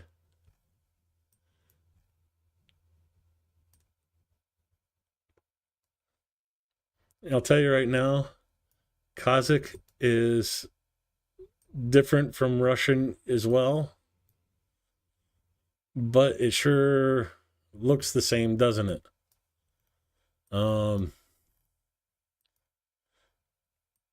But yeah, if you write Ukrainian to a Kazakhstan person, they don't understand at all, even though it uses the same Cyrillic alphabet.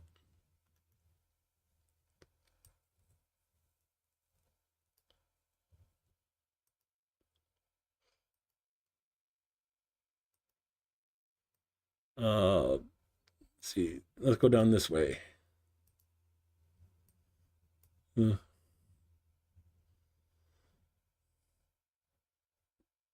Get her cat.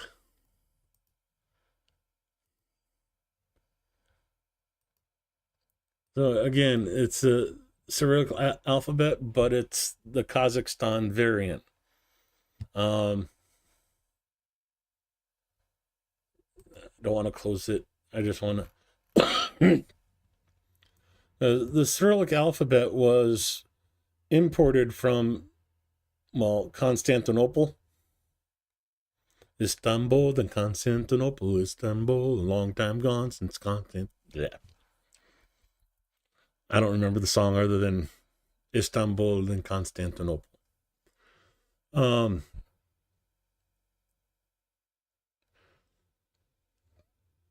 Cyrillic was an invented language to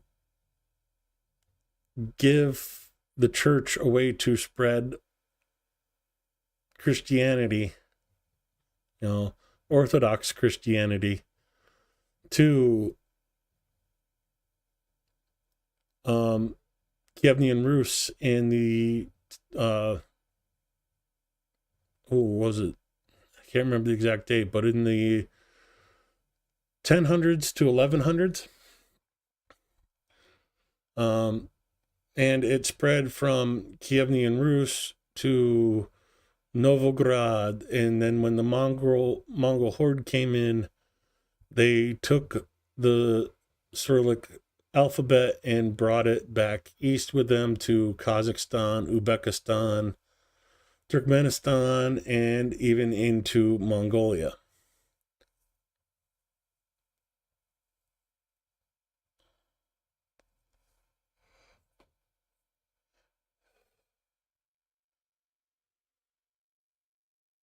Yeah, I know that one all too well.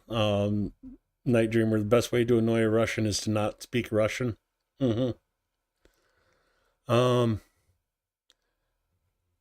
Yeah, there's a gentleman from Russia in the next town over from me, and got all pissy when I called Kiev instead of Kiev.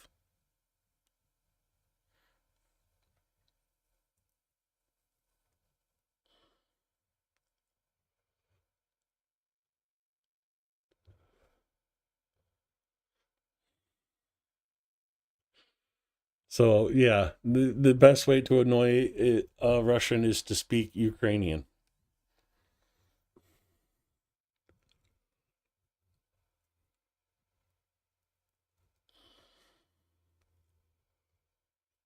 No Wendy's in.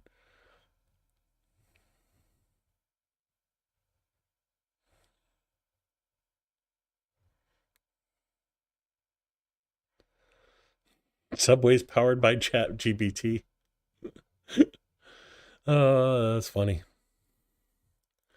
Um,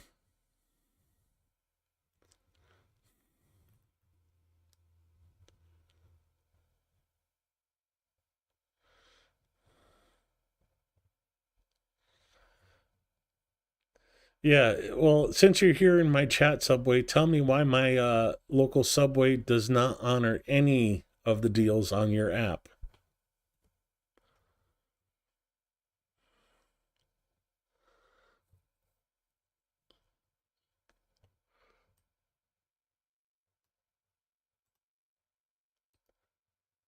Let's see.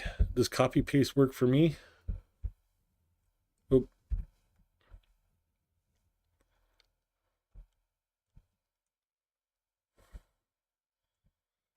It works for me.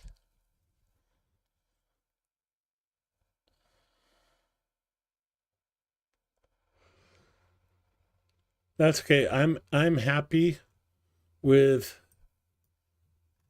not having a Subway in Kiev, because Kiev has probably one of the best restaurants ever. And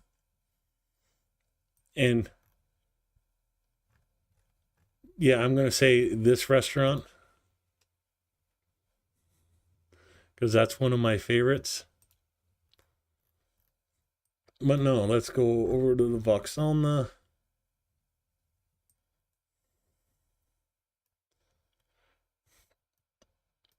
And No, not this either. Here we go. Pozata Hata, the first restaurant I went to in Ukraine. I sat right there.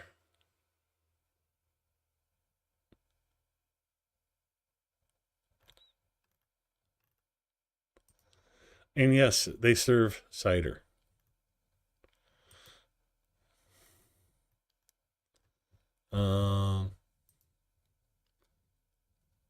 Yeah, I was right there.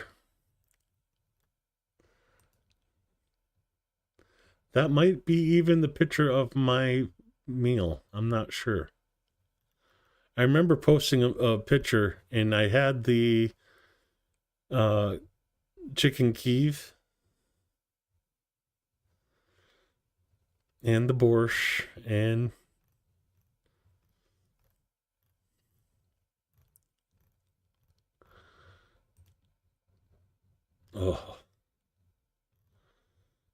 but yeah, it's you definitely, if you go to Ukraine, you have to at least once go to Pozata Hata.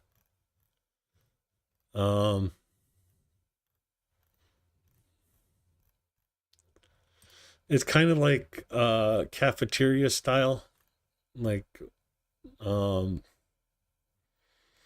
little tiny plates, and you just grab the plate and put it on your tray, and they ring it up at the end of everything you grabbed, and it's good. I wouldn't say it's like, oh, you must go to this restaurant, quality food, but it's like home style food, and it's inexpensive. Not cheap, inexpensive, but that's what I was looking for, was like, oh, I want a slice of that cake, or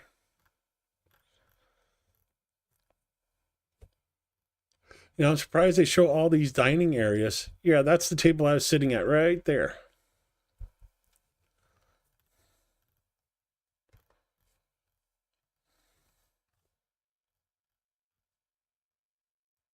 Yeah, people take pictures of the dessert counter, but not the other ones. I think that's funny.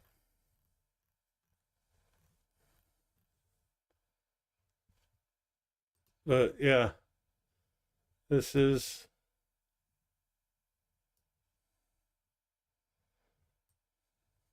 So the Pozata Hata is right there, KFC's right there, and Vauxhall right here, the train station.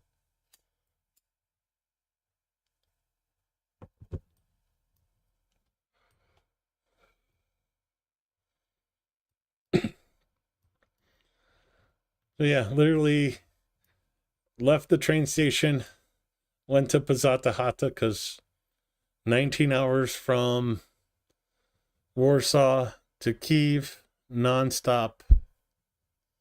And I did not know it was nonstop. I thought it stopped at different places and we could grab food along the way, but no. I didn't pack anything.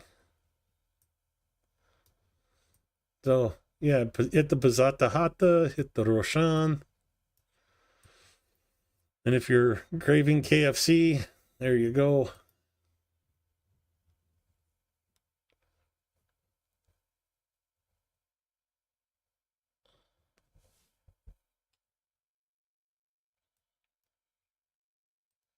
And let's see.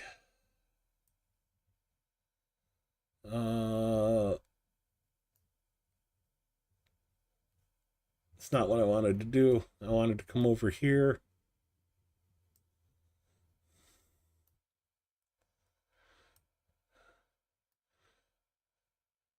This is funny. This is McFoxy next to McDonald's.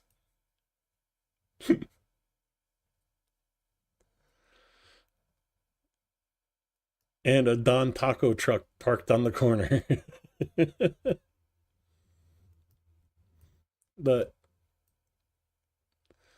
oh yeah, if you take the train into Kiev, do not get into one of these cabs here. These cabs that are sitting here waiting for you will rip you off. Because a cab from here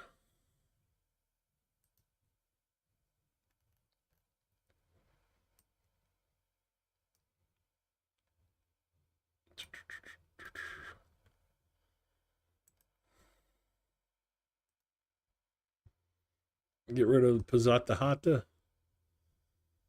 So this route. So 7-kilometer ride with Uklon.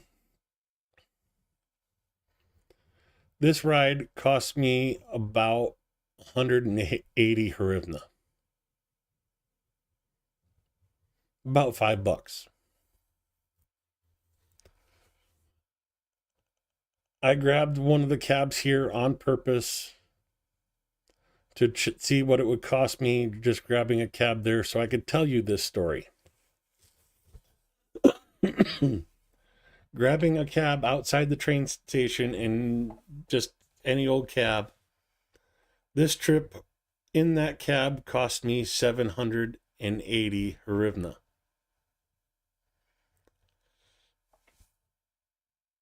$600 hryvnia for hopping into a cab or calling an Uklon. I'll call the Uklon.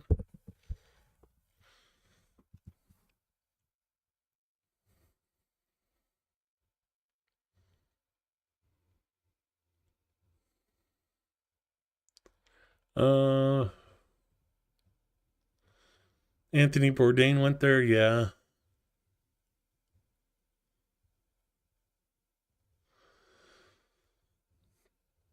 The KFC in Poltava is good. I did not go to KFC in Kiev.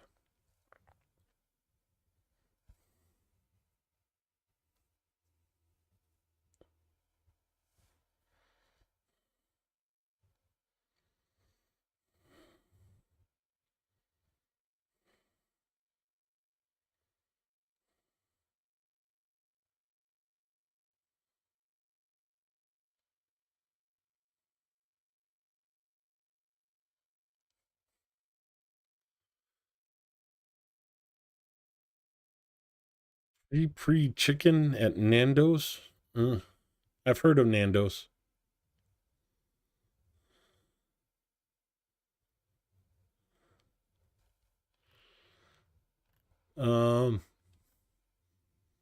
Let's see.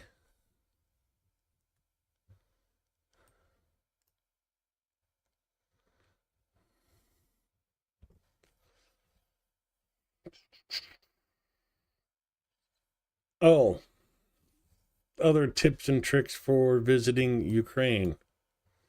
Pack a lunch on the train.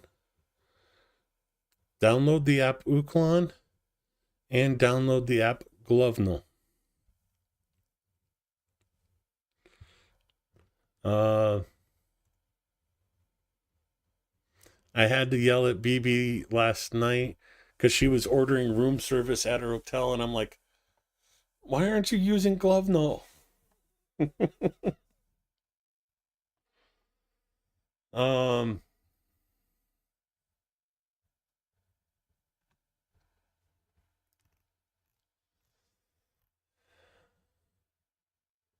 Yeah, I can't wait to get back there.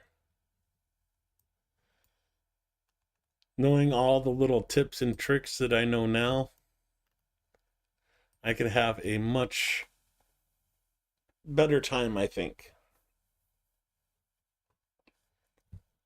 Oh, and don't be afraid to get lost. Some of the coolest things I found, like, we'll just show you.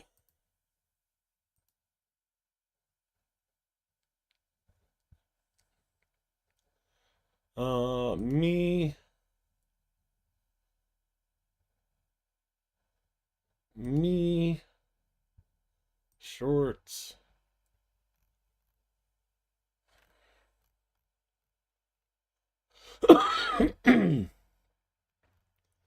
Let's see, where is it?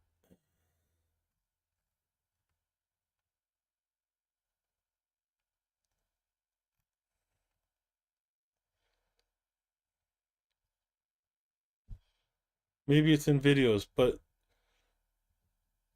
yeah, just walking around exploring. This is one of the places I found. Okay, I'm in the middle of 2 4-lane like highway traffic. And just this weird little like park area in between the 2 lanes of highway.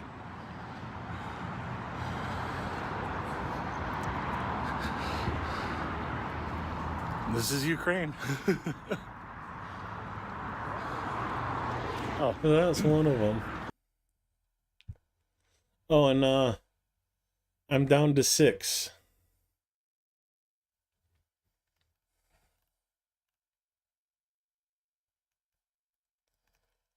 Enders back in US, leaving. Maybe it was in videos. Oh, geez.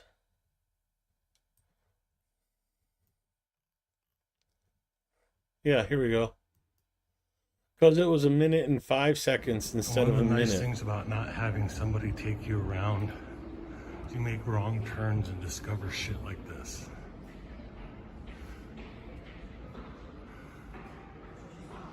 Huge, huge murals.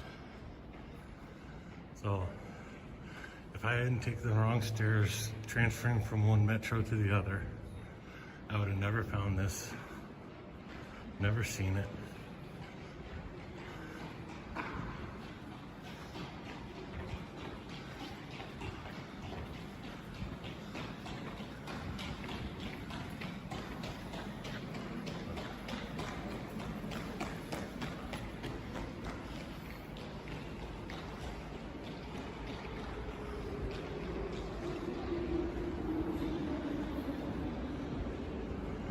So, come here, make some wrong turns, discover some interesting stuff for yourself.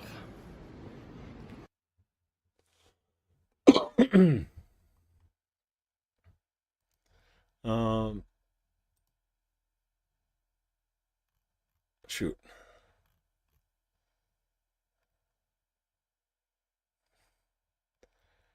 Yeah. I didn't film it, but this was another wrong turn. And I turned into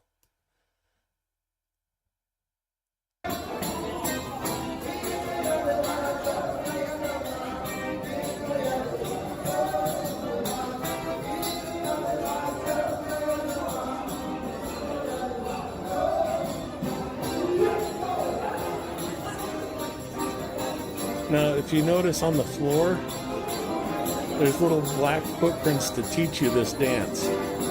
Right there. I didn't notice them until I came through this area later when they weren't having the dance party.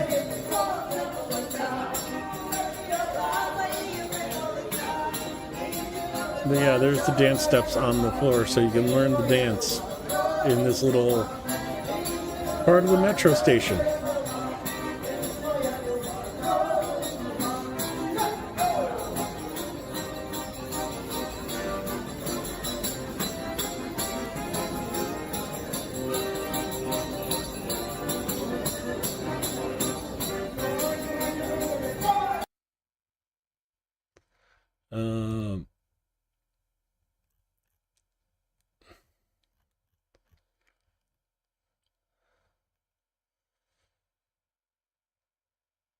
That's all I did.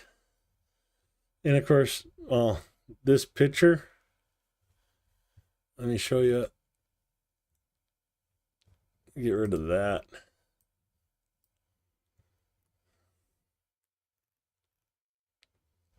Here we go.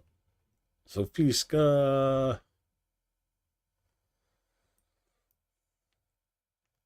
So I was trying to get over here. I thought, what the heck, I'll just take the tramvai instead of the bus. The bus would have dropped me off right here. The tramvai dropped me off here. So I ended up having to walk over to here. And I'm glad I did, because I never would have seen this. Look familiar?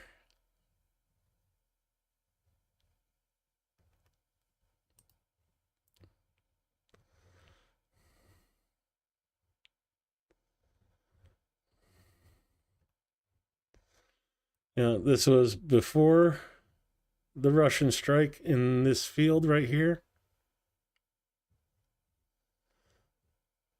And here it is after.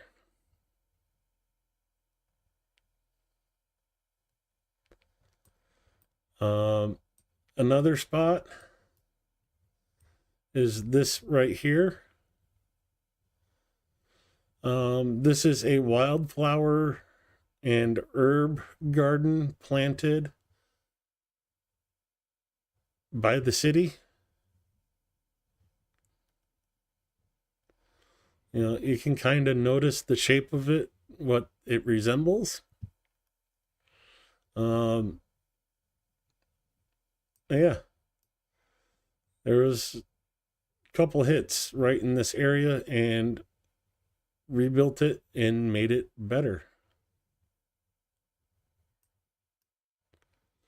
But that was, oops, I took the wrong bus to get here.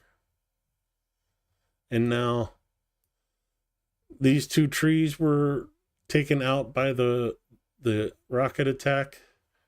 The tree you see in the picture is that tree right here.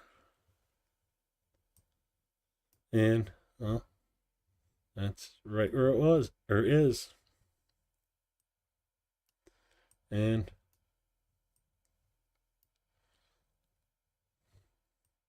oh, and that little walkway that I was showing you is this place right here. A little tunnel to cross the street. You come out up over here.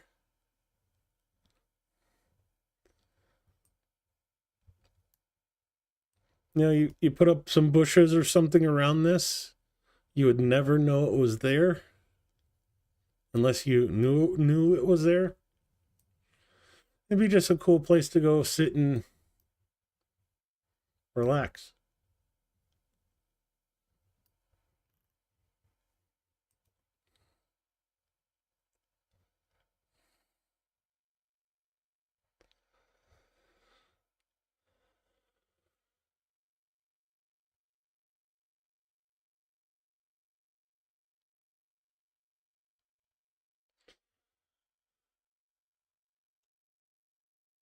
Oh, now we got KFC in chat, not just Subway, huh?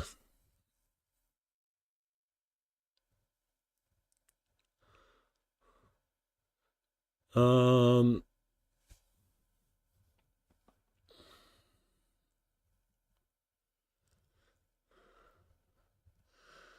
I definitely don't want to go to Ukraine while the orange thing is in office. I definitely want to go to Ukraine while the orange thing's in office, because I'd rather be here than, or I'd rather be, here than here.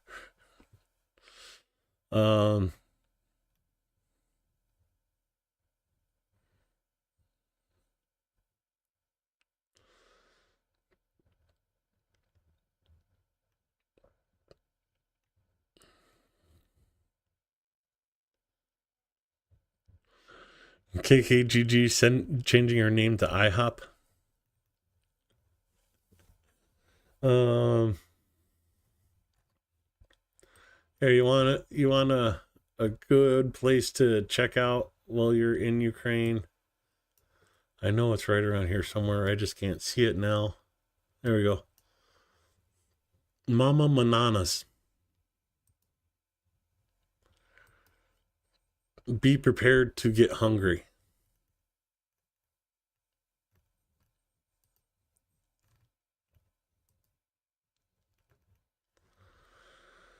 Let's see there. Here we go.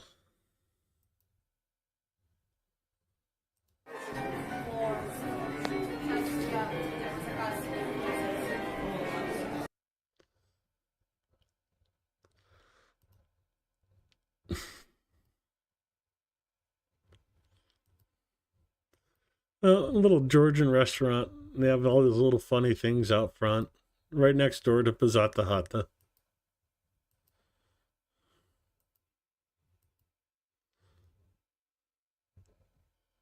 That's funny. I think I know her. I gotta hear the voice.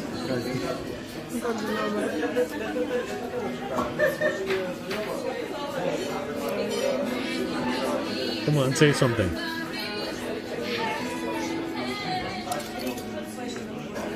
When is this video from? Yeah, that could be her.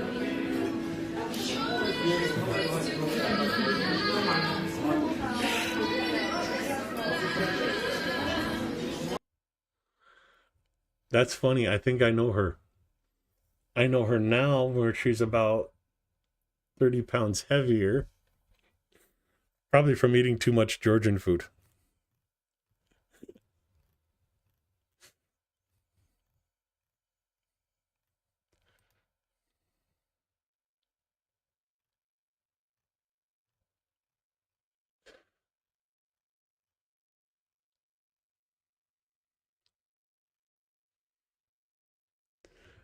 It is. It's melted cheese with an egg in the bread, and oh, it's so good. Don't ask me the name of it because there's a different name in Georgian than it is in Ukrainian, and I was never able to figure out which one was it. Which.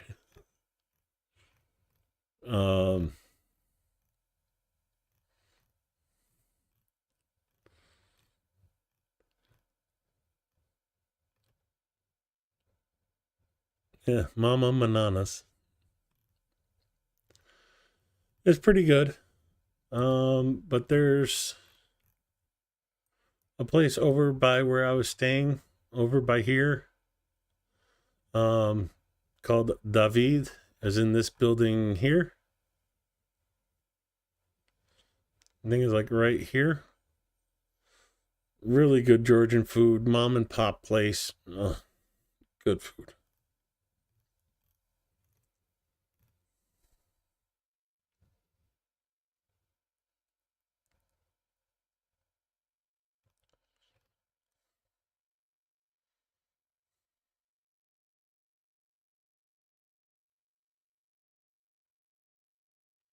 Sorry, I'm just daydreaming a little bit, so.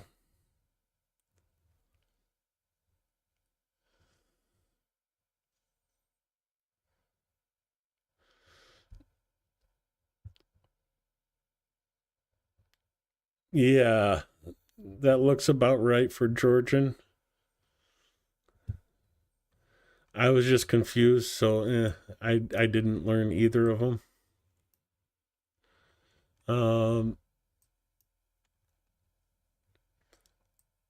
Let's see who's been around for a while. Anybody recognize that?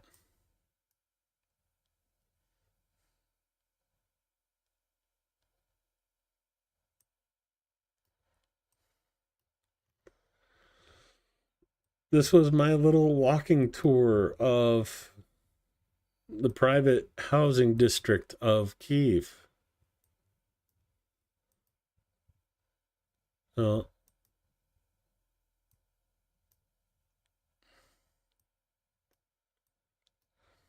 Looks a lot different with everything in green rather than just starting to bud. Fall colors.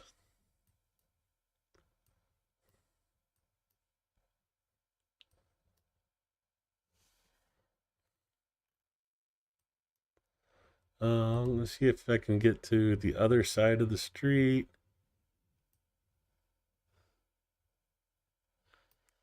Here we go.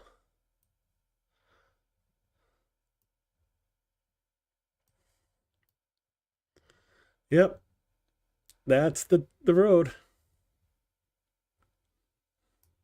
So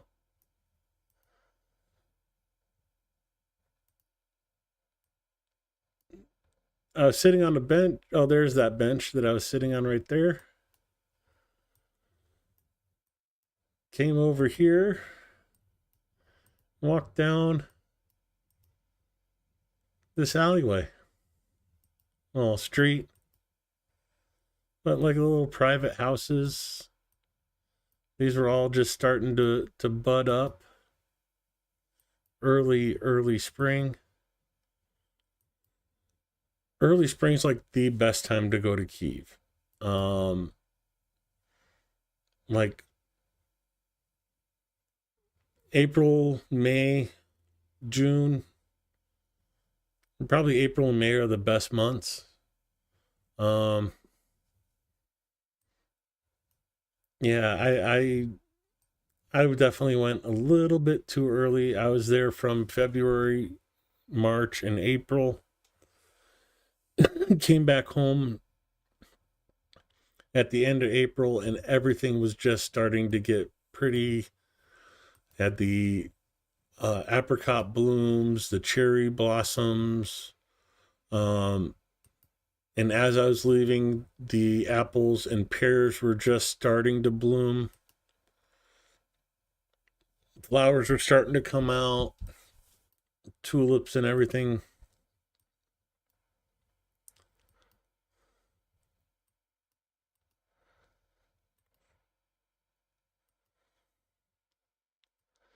Yeah, I remember walking down this road.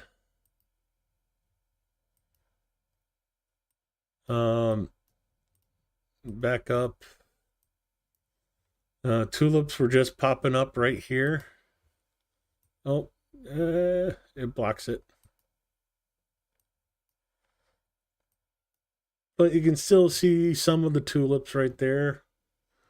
Unfortunately, these houses were hit or by a fire and are vacant now. So let's see if we can find that little restaurant. Here we go. So yes, they actually painted these rugs as the parking spaces. Built a little dasha out front. So, but it's just like a little dining hall. Pretty cool restaurant if you're ever in Ukraine or in Kyiv. Yeah. Cool restaurant you should check out.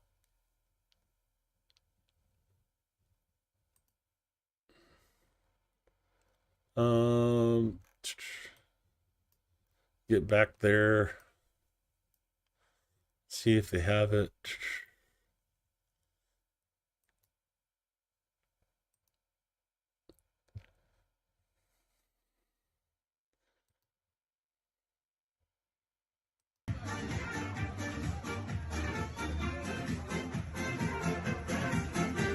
Definitely go on a weekend.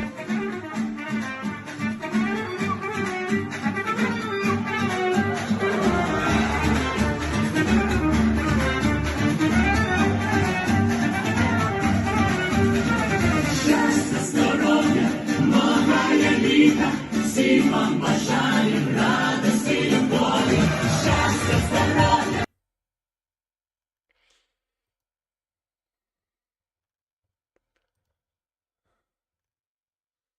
But kind of a cool little place. А сьогодні у вас свято, довкола гостей багато, хай не тільки у цей день, буде все у вас окей, наливайте келихи хмільного вина, будьмо, пиймо до дна, щастя, здоров'я, многая літа, ми вам бажаєм радості, любові. I never saw it at night. That's so cool. And of course, all the staff waiting for people to come.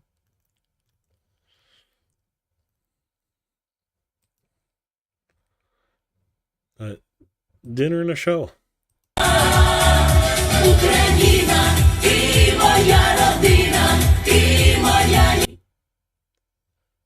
Let's try this one.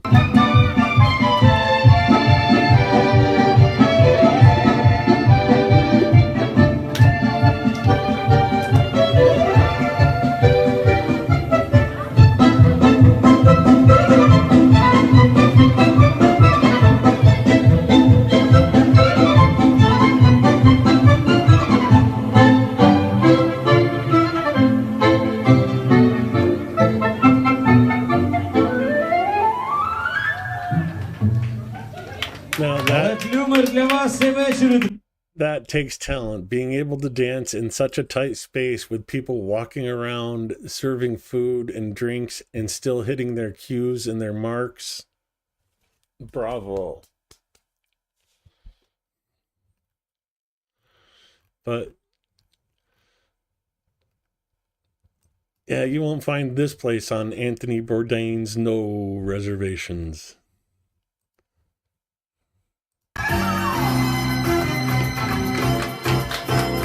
Happy birthday to you. Happy birthday to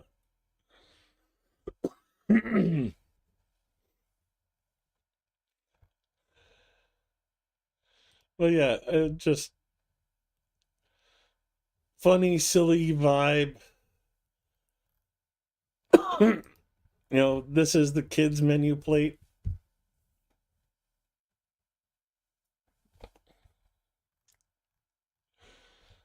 And I would have loved to have a job like that where you could have fun and still.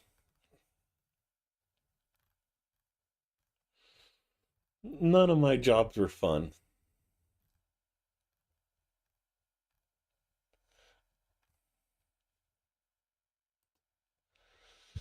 Well, yeah, that's right there. No, away from the mainstream, away from the touristy area, just a place where local families go to have some good food and some good entertainment.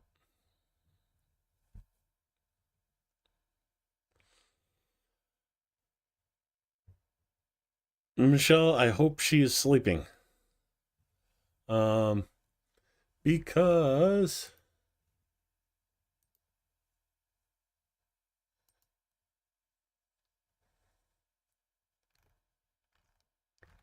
okay, fine. I'll go full screen.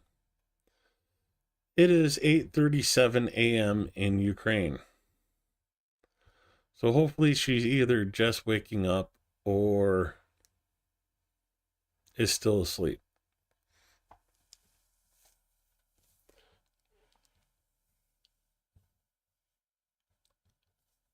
Yeah, she got mad at me because I told her she needs to not come to the stream and she needs to sleep during the night so she can go and do stuff during the day. You know, she's done so much for the community. Mods for Greg Terry's, help Viper get out there, get his message out there and get known. She's done a lot. And I thought she was going to be taking a bit of a vacation with this trip. But no, she's still over there modding on Greg's, still doing everything else, still trying to come here and mod. It's like, you know what? I can handle chat. Obviously I can't because I can't keep up with how fast you guys are typing.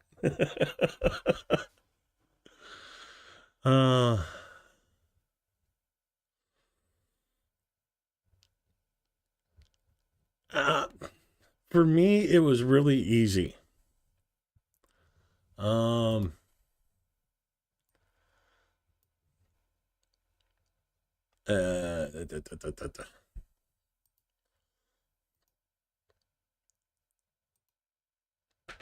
Oh, jeez. So, South Dakota to Chicago to Helsinki to Warsaw and then that was 17 hours in airports and on planes, and I do not sleep well on planes or in airports because I keep thinking I'll miss my flight. So in Warsaw, they have a train that goes right from the airport to the train station. So went from the airport, hopped on the train, went to the train station, got on my train to Kyiv, and that was a 19-hour train ride to Kyiv. And about the only thing I did was sleep.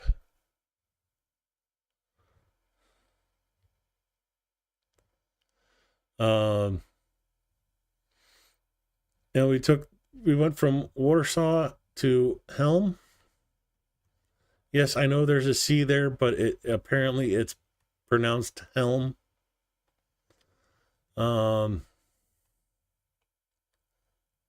Is this the...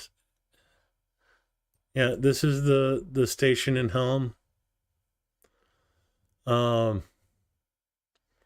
If you take the train from Warsaw to Ukraine and you go through Helm, when you get off, go to the supermarket and buy snacks. You will need them, and other food and drink and blah, blah, blah, blah. I did not know. But you transfer from the Polish train to the Ukrainian train. And from here, all the way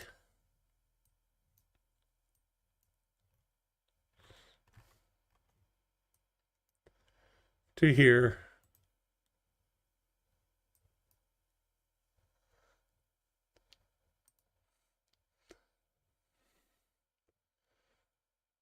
It took 19 hours because with the border and everything else, it took 19 hours. And I slept probably all but 2 of it.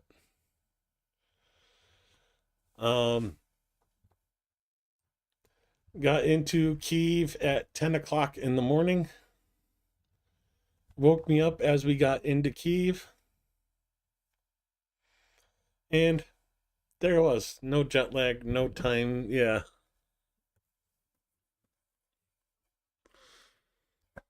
Oh, like together?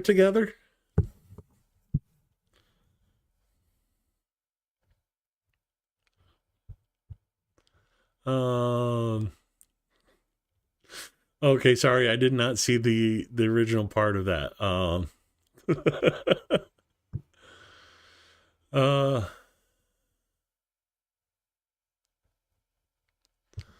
I know Mertzi. Never mind. I'll leave it to Mertzi to say something. I know some stuff, and yeah, we'll find out soon enough. I'll just say that.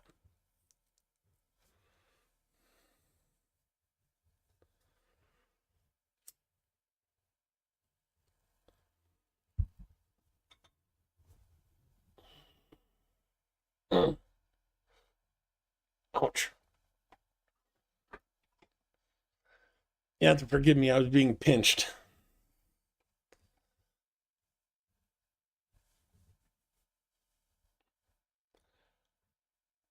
There's one way I'm able to sleep on a plane. And I don't know if that thing's still here. I need to get another one.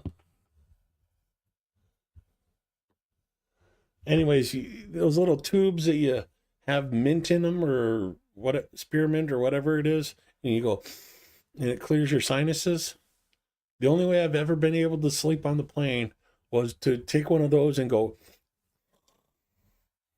And that's the only way I've been able to sleep on the plane.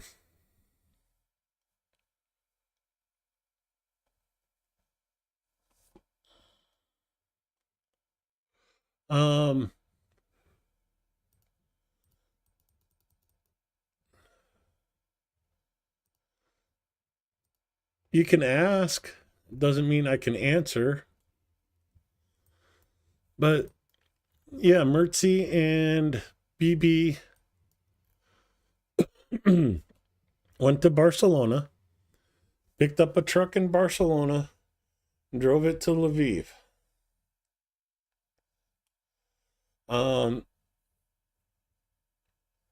BB's been trying to stay on American time zone for streams while being in Lviv. And, well,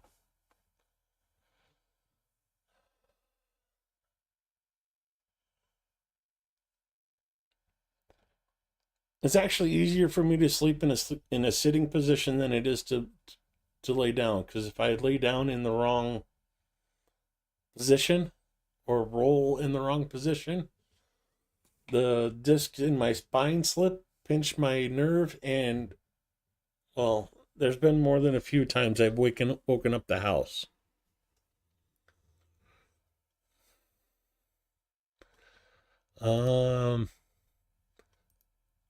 I need to find a video to play longer than 41 seconds.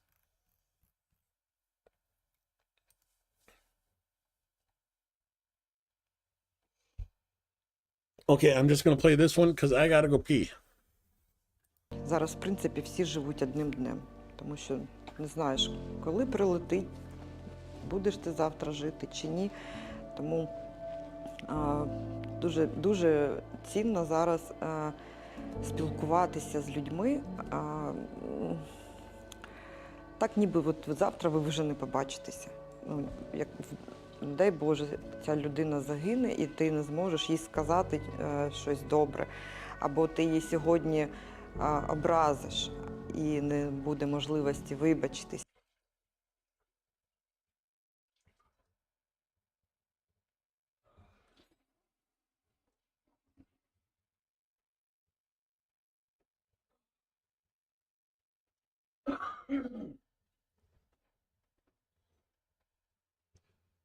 So, chat, do you know how to spell relief?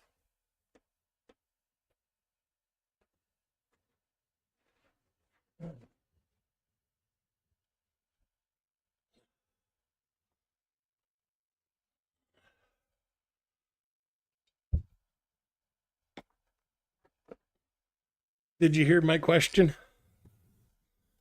Do you know how to spell relief? Oh.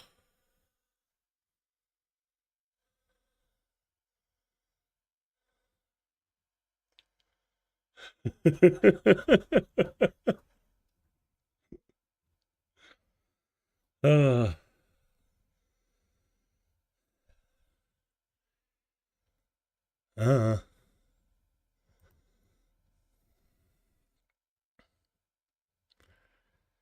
Ooh.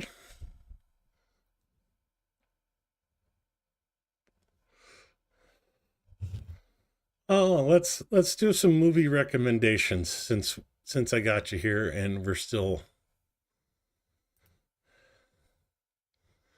a couple movies you might want to check out.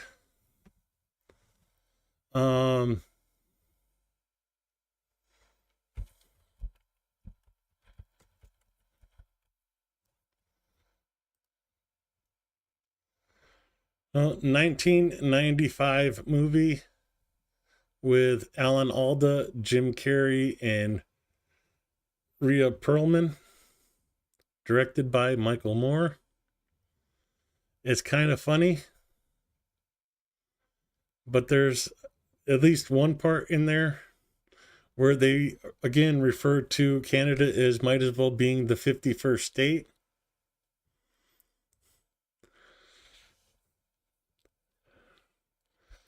So,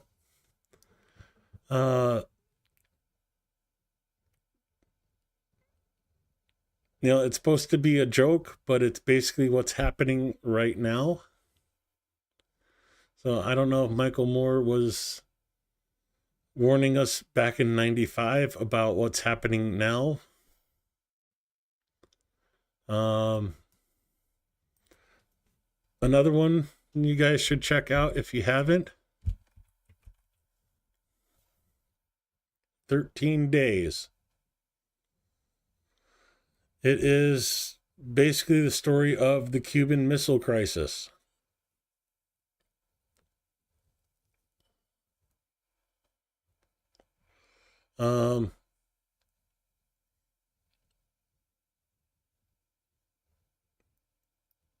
You know, we knew how Russia thought back then. They told us in this movie how Russians think, and apparently we've forgotten.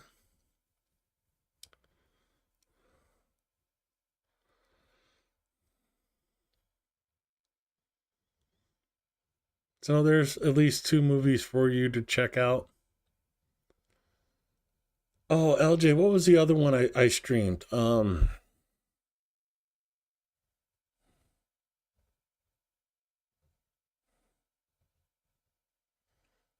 Crap.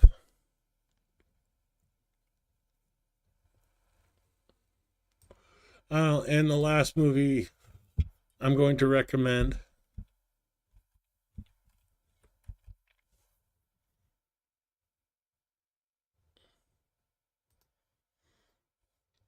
is Idiocracy.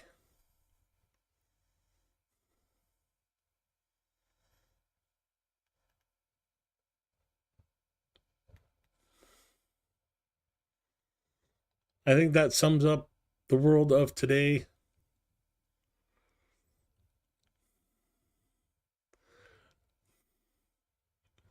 Oh, I'm sure they won't mind if I play a minute.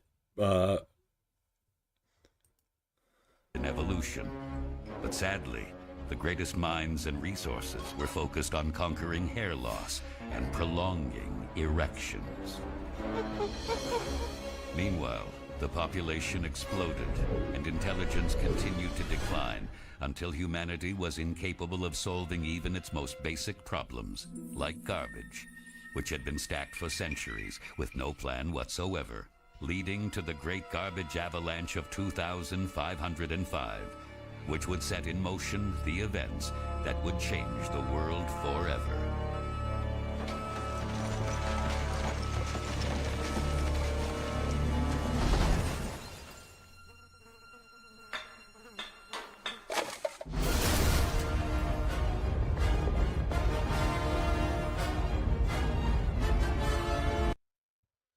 Yeah, that's the future Earth. So, 3 movies that hit on. They're supposed to be comedies. Well, 2 of them are supposed to be comedies that pretty much tell you what's happening in the world today.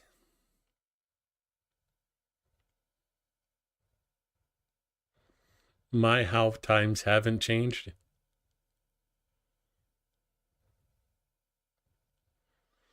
Yeah, and it's just worse now, KKGG. Oh, and one last movie recommendation before I go.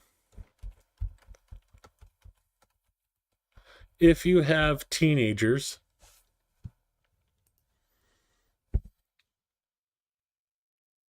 watch this movie with them.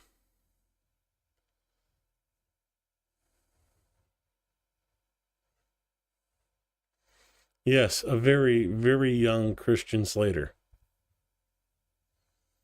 There is nudity in it. But,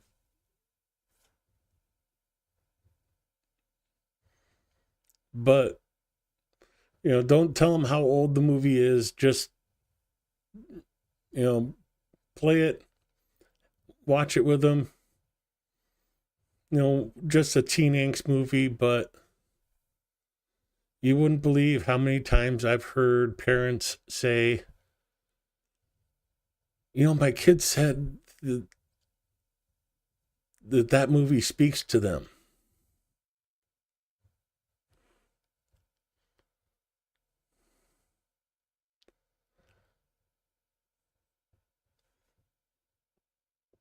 Problems as a teenager don't change. We just forget what they were. And on that note, and almost 1 a.m. for me, my pain's finally subsiding after taking 2 oxys, so I think it's time for me to go to bed. Thank you, everybody, for coming to the stream.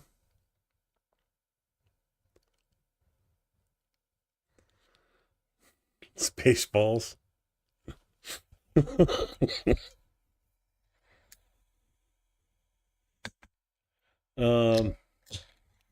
Yeah, I'll post it over in Discord, LJ, for you.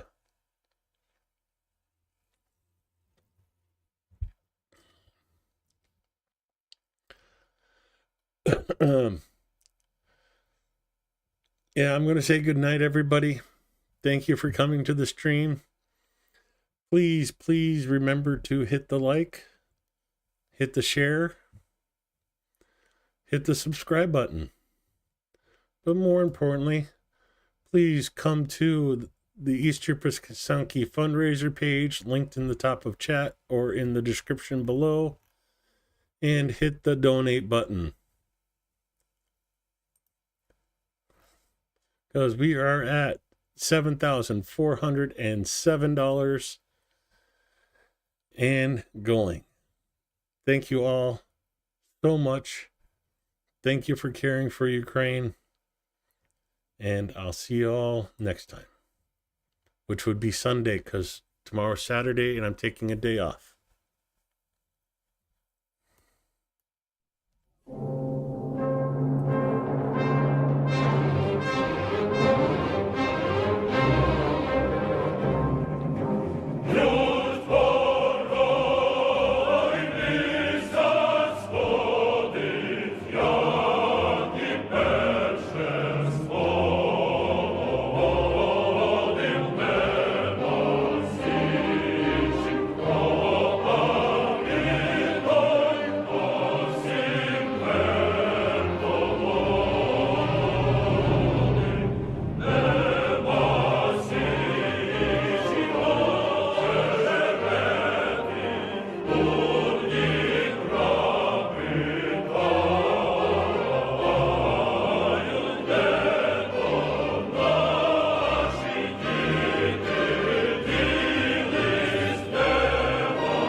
Post the link in chat if you want, LJ.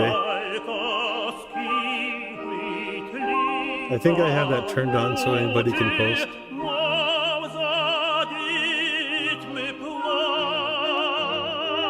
Okay.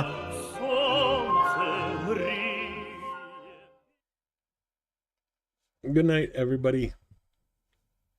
And stream. And again.